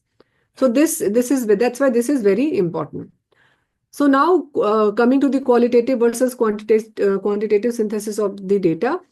So again, how it has to be done. This is again with one analogy. So let's see this with one analogy of buying a smartphone. So if we have to buy a smartphone, how we start? So let's say I have to buy this Samsung Galaxy Z Fold 4 5G. And again, I have to see, I have saw this cost, it is 1,19,000. Then again, what we will do? So we open the Amazon and we probably see the reviews. So we start reading the reviews. So someone has said that yes, there's a massive design improvement, and this design is a big step forward, and this is good. And he has given like 5 star. Another person who is saying like yes, it's incredible experience, and it is like it has got a multitasking feature, and it is a very beautiful display. And then another person again has given the 5 star rating, and it is saying like better than Apple 14 Pro in all aspect. So all these sentences are there. So you do a qualitative synthesis from this available review, and what you have decided that I have got the inclination. So I'll start like, oh yes, all is good, so let's buy this smartphone. Then but again, I'll wait for a few more reviews. So I'll read few more reviews, and then I see that yes, now the star rating is going down. So here, if you see from 5 star, it is again going to like 1 star, 1 star, and 1 star. And now people are saying like in just a year it's gone. Think twice before purchasing this, if not 4 times, and never purchase this Samsung this fold phone. So because it is a bad quality, it was a degree of disappointment. So all these negative sentiments, malfunctioning in a year, all these negative sentiments are there. So now I have to have a balanced view if I want to buy this phone. So now what will I say? So I can say that yes, this Samsung Galaxy Z Fold series, it's praised, because now I will have positive sentiments from the first 5 star reviews. So I'll say that yes, it got praise for its innovative design, for its multitasking capability, for its good display and versatility of its like as a phone and as a tablet, and appealing to the tech enthusiastic. But simultaneously, many users, they have expressed that there is a concern of durability. There are reports of screen malfunctions, and there's a report of breakdown in a year. And after sales services are also poor, and there's a high cost because it's of 1,20,000. So definitely it's a high cost. So I have to see for value for money. So I can conclude that while it excels in design and feature, but potential buyers should carefully consider the risks related to the durability and support. So now if I have made this qualitative synthesis in my mind, so I have this decision dilemma, whether I will buy this phone or I will not buy this phone. So similarly, we will see how to resolve this dilemma. The dilemma means that will be there in your case also. There will be heterogeneity. So now using this whole analogy, you will see that there will be studies who are of very good quality. Like let's say star. If you say the star rating, there are 5-star studies, there are 2-star, there's a 1-star. So how you will synthesize this qualitative result? I mean, this systematic review and meta-analysis. So again, this question is there, like, should all systematic review have a meta-analysis? What is your answer? Answer is in the two options, yes and no.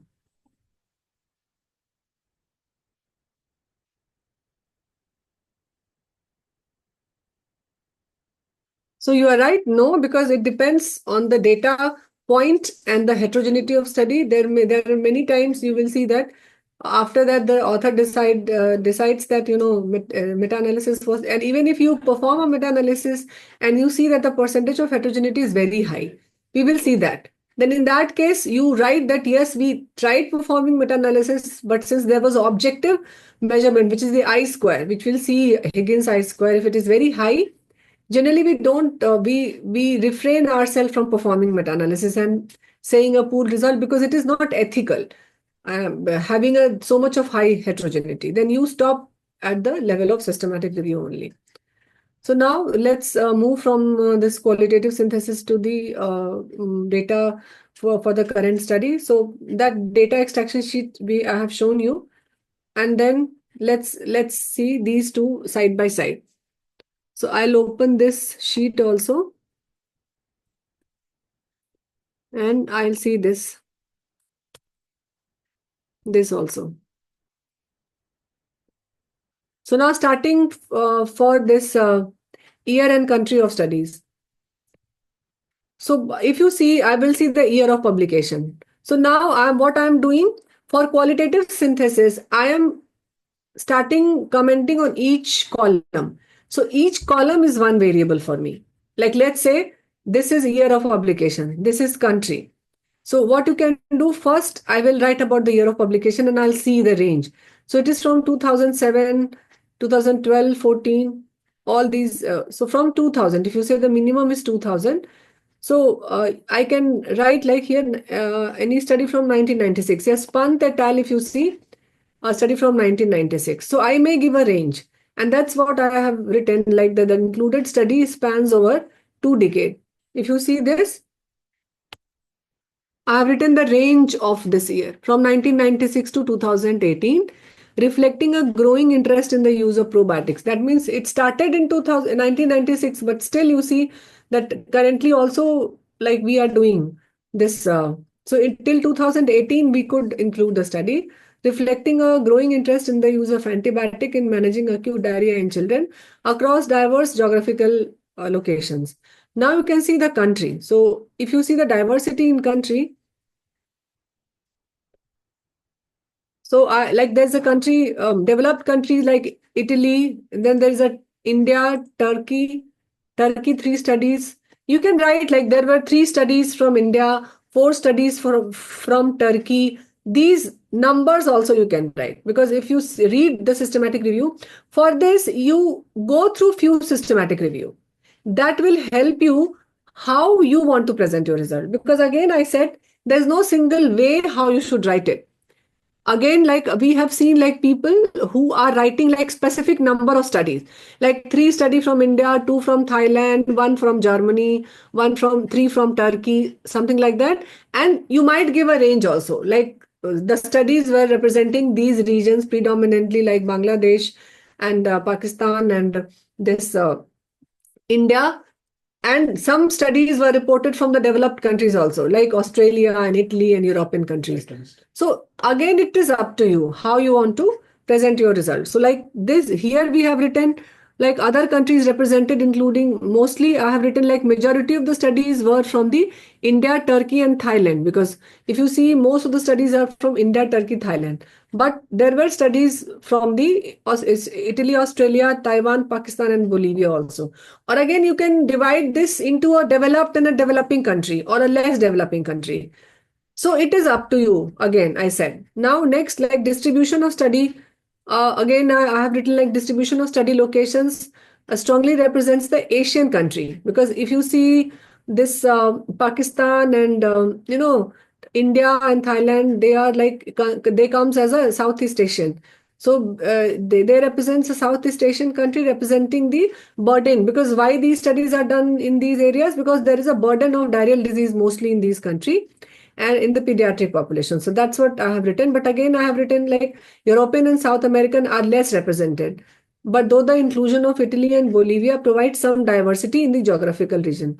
And notably, only one study was conducted in high income country, Australia, indicating a limited exploration of the probiotic in the region with lower diarrheal incidence. So this can also be there as a, as a way. Again, you can write here regarding the specific of, if you find like feel like writing specific, the background means the disease background, because you know the disease background, or you can explore, see the background status of diarrhea in those country, and then you can report a little of the background status or background disease status of the same in these country, and you can reflect it in your qualitative synthesis.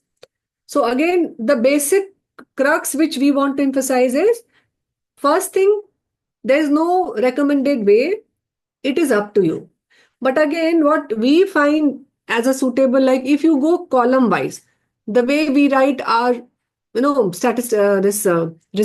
in the table, because this is a table for us and we write statistical result variable wise.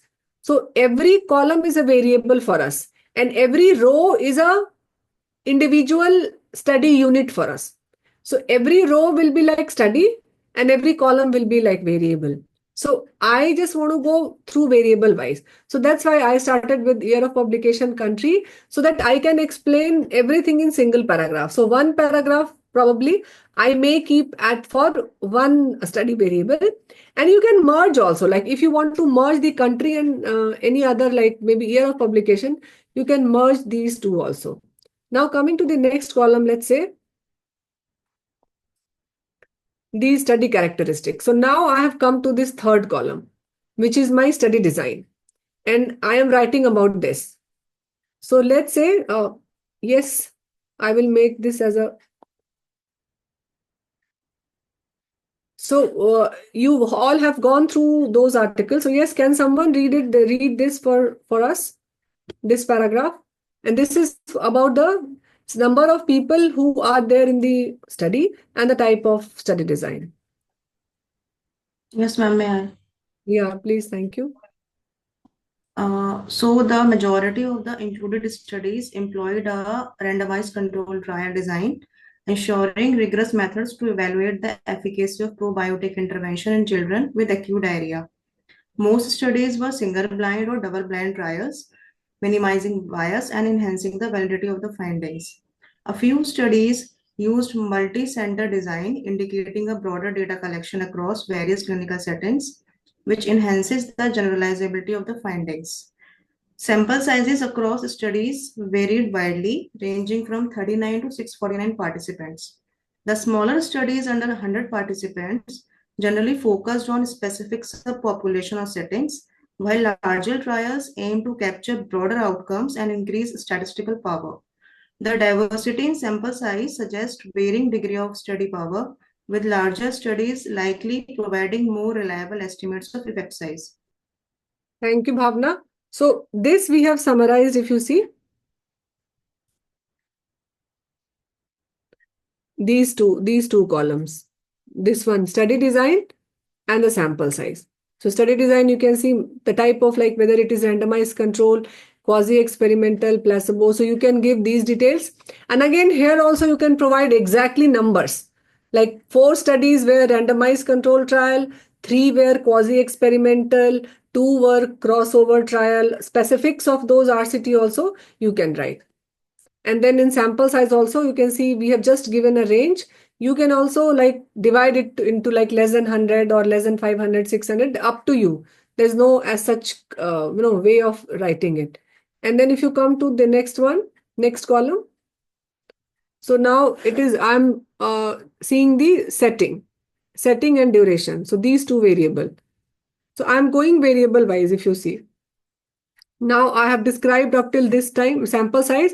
Now I have come to setting and study duration. So these two variables I am merging.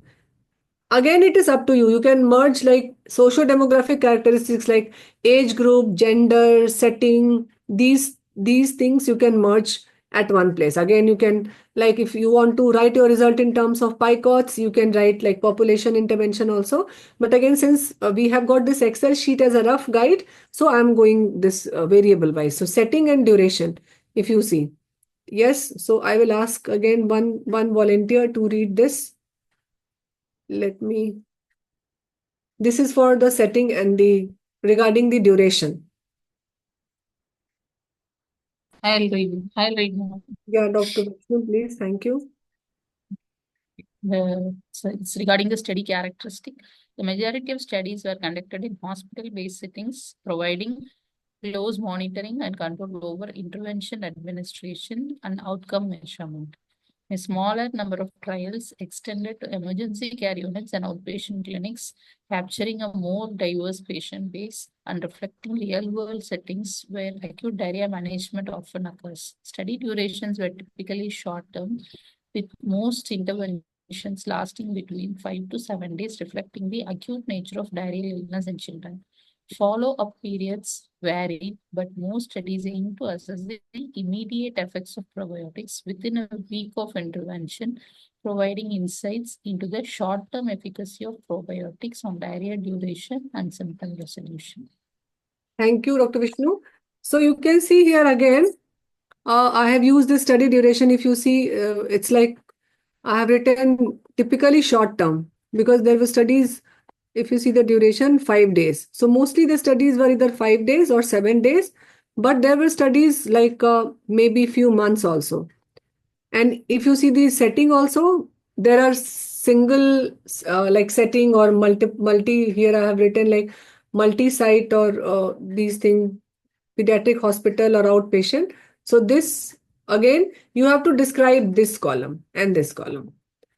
Now coming to the next, which is the mean duration of diarrhea. So similarly, I'm skipping. You can again, the way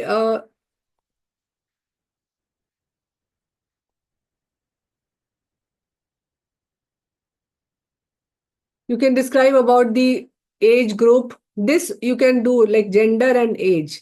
This you can do again, inclusion, exclusion criteria you can explain. And then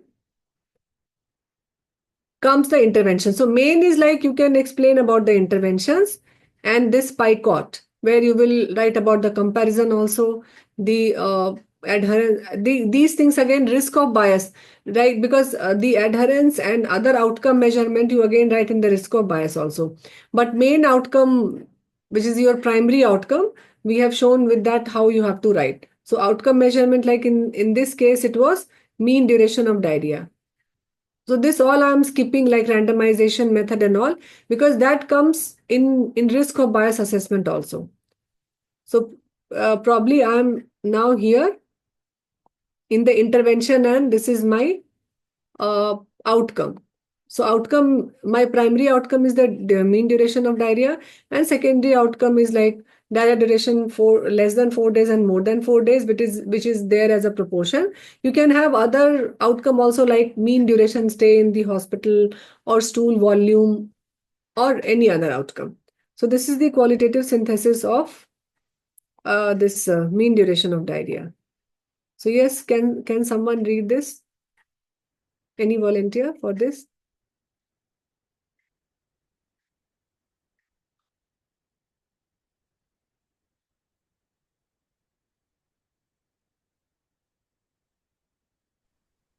Ma'am, I will do.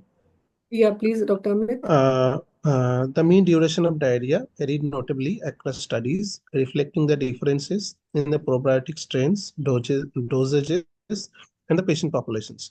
Most studies reported a reduction in the diarrhea duration in the probiotic group compared to the controls, with effects often observed within the first 48 to 72 hours of administration.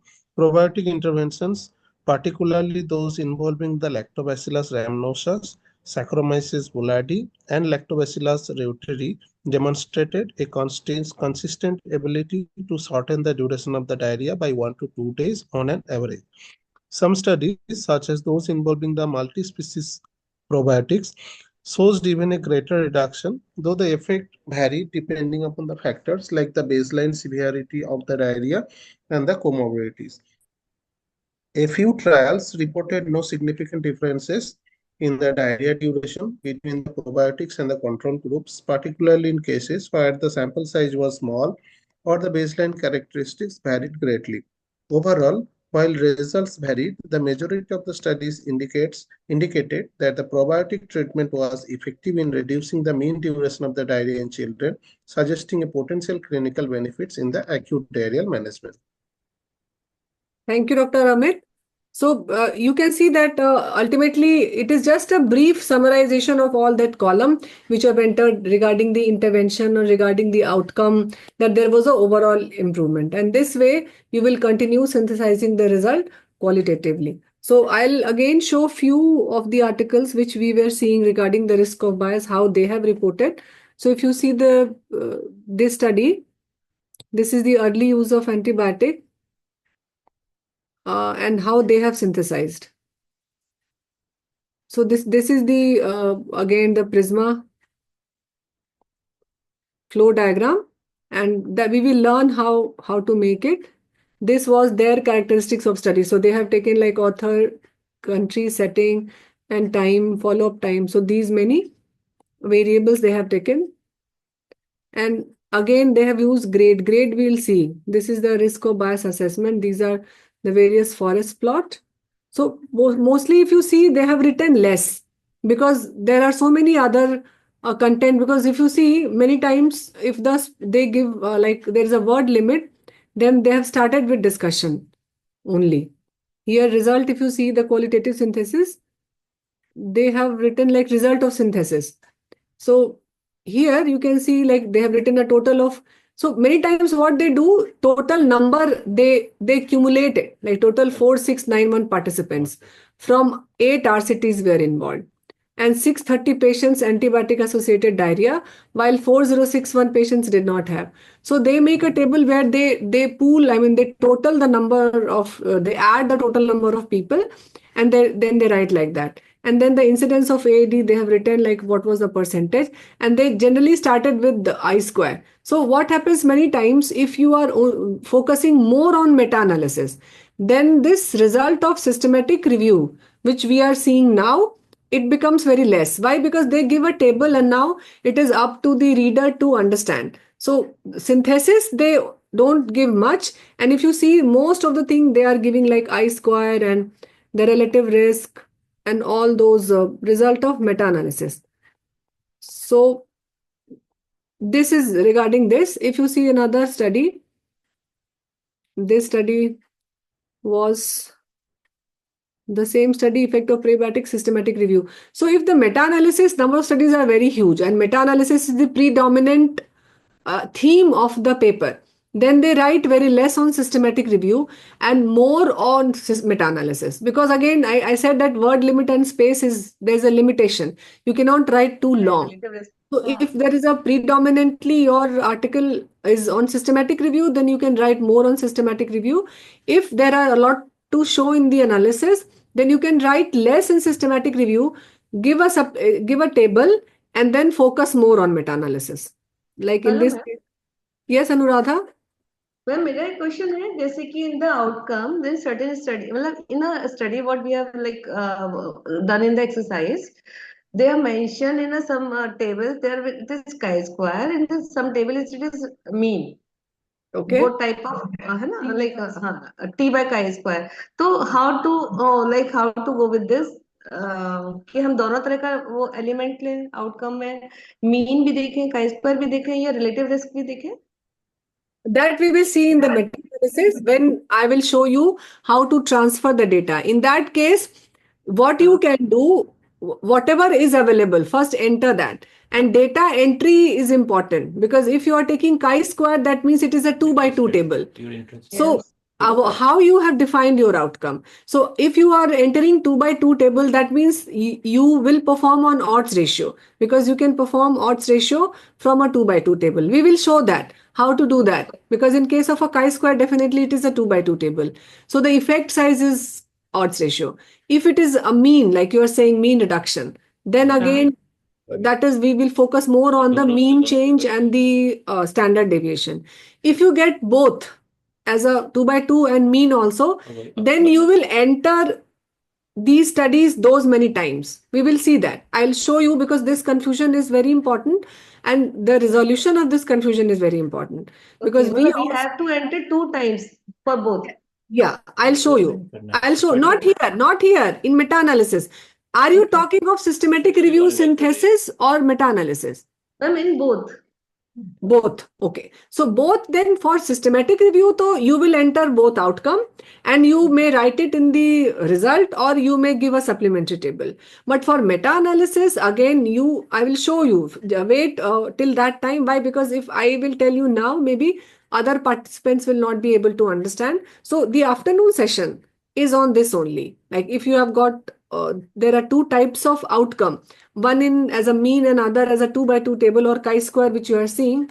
How to enter that and what to report or how to synthesize the result. That we'll see. Yeah, sure, ma'am. Thank you. Yeah.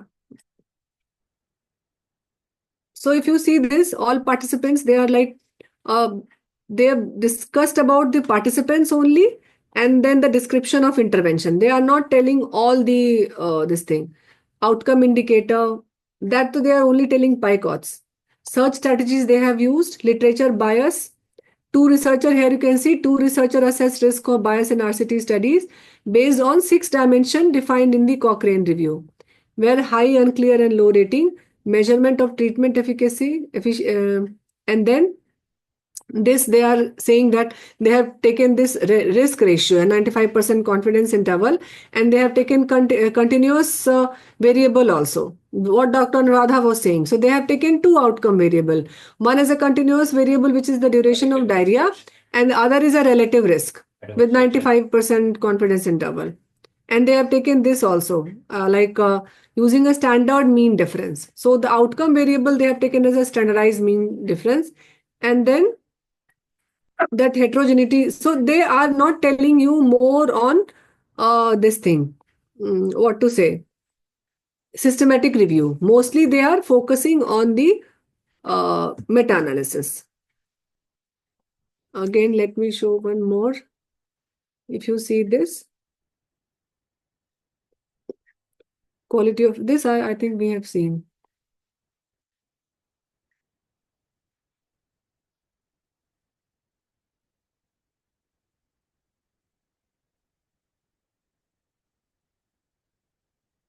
Here also in this study also. So if you see, if there is a meta-analysis, generally the result section which we have shown you how to synthesize, they write very less. Generally, mostly you can see how, huge this table goes. It goes like 1, 2, 3, 4 pages. And then 1 page for this risk of bias assessment. And then these pages is for the, meta-analysis, the funnel plot. So this is for, studies and their effect size, subgroup analysis. So main focus, if you see, that is on the meta-analysis. So that's what I was about to say, like, you can have your Excel sheet, but if the predominant aim, or if you could not perform meta-analysis, then more focus you can give on the qualitative synthesis. But if you have got many things to show in meta-analysis, like forest plot, funnel plot, the result of the meta-analysis, pool this thing outcome, then in that case, you can only give the table the way you are seeing here, and you can give more of the visual representation of the risk of bias and the forest plot and funnel plot. It is up to you and depends what all you get in your qualitative synthesis. But if that Excel sheet is ready with you, you can again decide how you want to present your result or the manuscript. Am I making myself clear to all of you? Complete silence. Let me see. Yes, ma'am. Yes, ma'am. Okay. Yes, ma'am. Yes. Okay, thank you. Thank you. So yes, any questions before we go for this break, lunch break? Again, we'll be back 1:30. 1:30. So we have to now, we will in the second half from 1:30, we'll start meta-analysis, because till now we have discussed the component till the qualitative synthesis or the systematic review. And now we'll see all Anuradha, which Anuradha was asking how to enter the result in Excel sheet. And we will be learning how to perform this meta-analysis in Jamovie, because we will be using Jamovie software. And all of you, please, if those of you who are doing analysis already on Jamovie, I'll tell you what package to install for Jamovie analysis. Otherwise, those of you who are new to Jamovie, kindly go to Jamovie, this thing, Google, and download the solid version of Jamovie. So there was some question.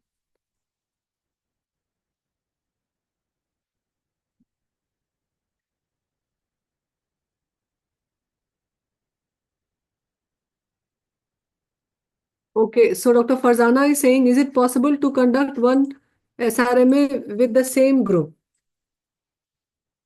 Group means, you are saying, what do you mean by group, Dr. Farzana? SRMA I got. What do you mean by group? Can you please elaborate on this so that same team members? Yes. I Yes, mean, just it would be great if we can conduct one SRMA with the same participant, those who are interested with as a lead by your team, so we can get a more hands-on experience. And I so in the mean, past, yes, Dr. Farzana, I got your point now. So since you want like this initiation to be started by us, right? yeah, yes, ma'am. Okay, so actually what happened in the previous this thing also, they have requested for the same.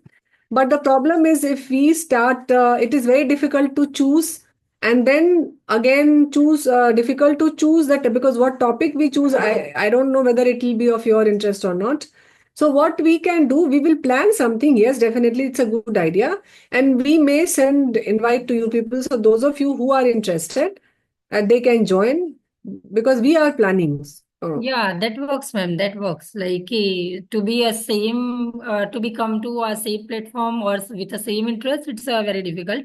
But that's a good idea. You will send invitation, and those who are interested, they will join, and those who are not, then they cannot. Okay, okay, Thank you, but ma'am. That's a yeah, great idea. that's a good idea. Definitely, we'll try. Yeah, ma'am. Thank you, ma'am. You are welcome. Okay, Dr. Vishnu. Thank you.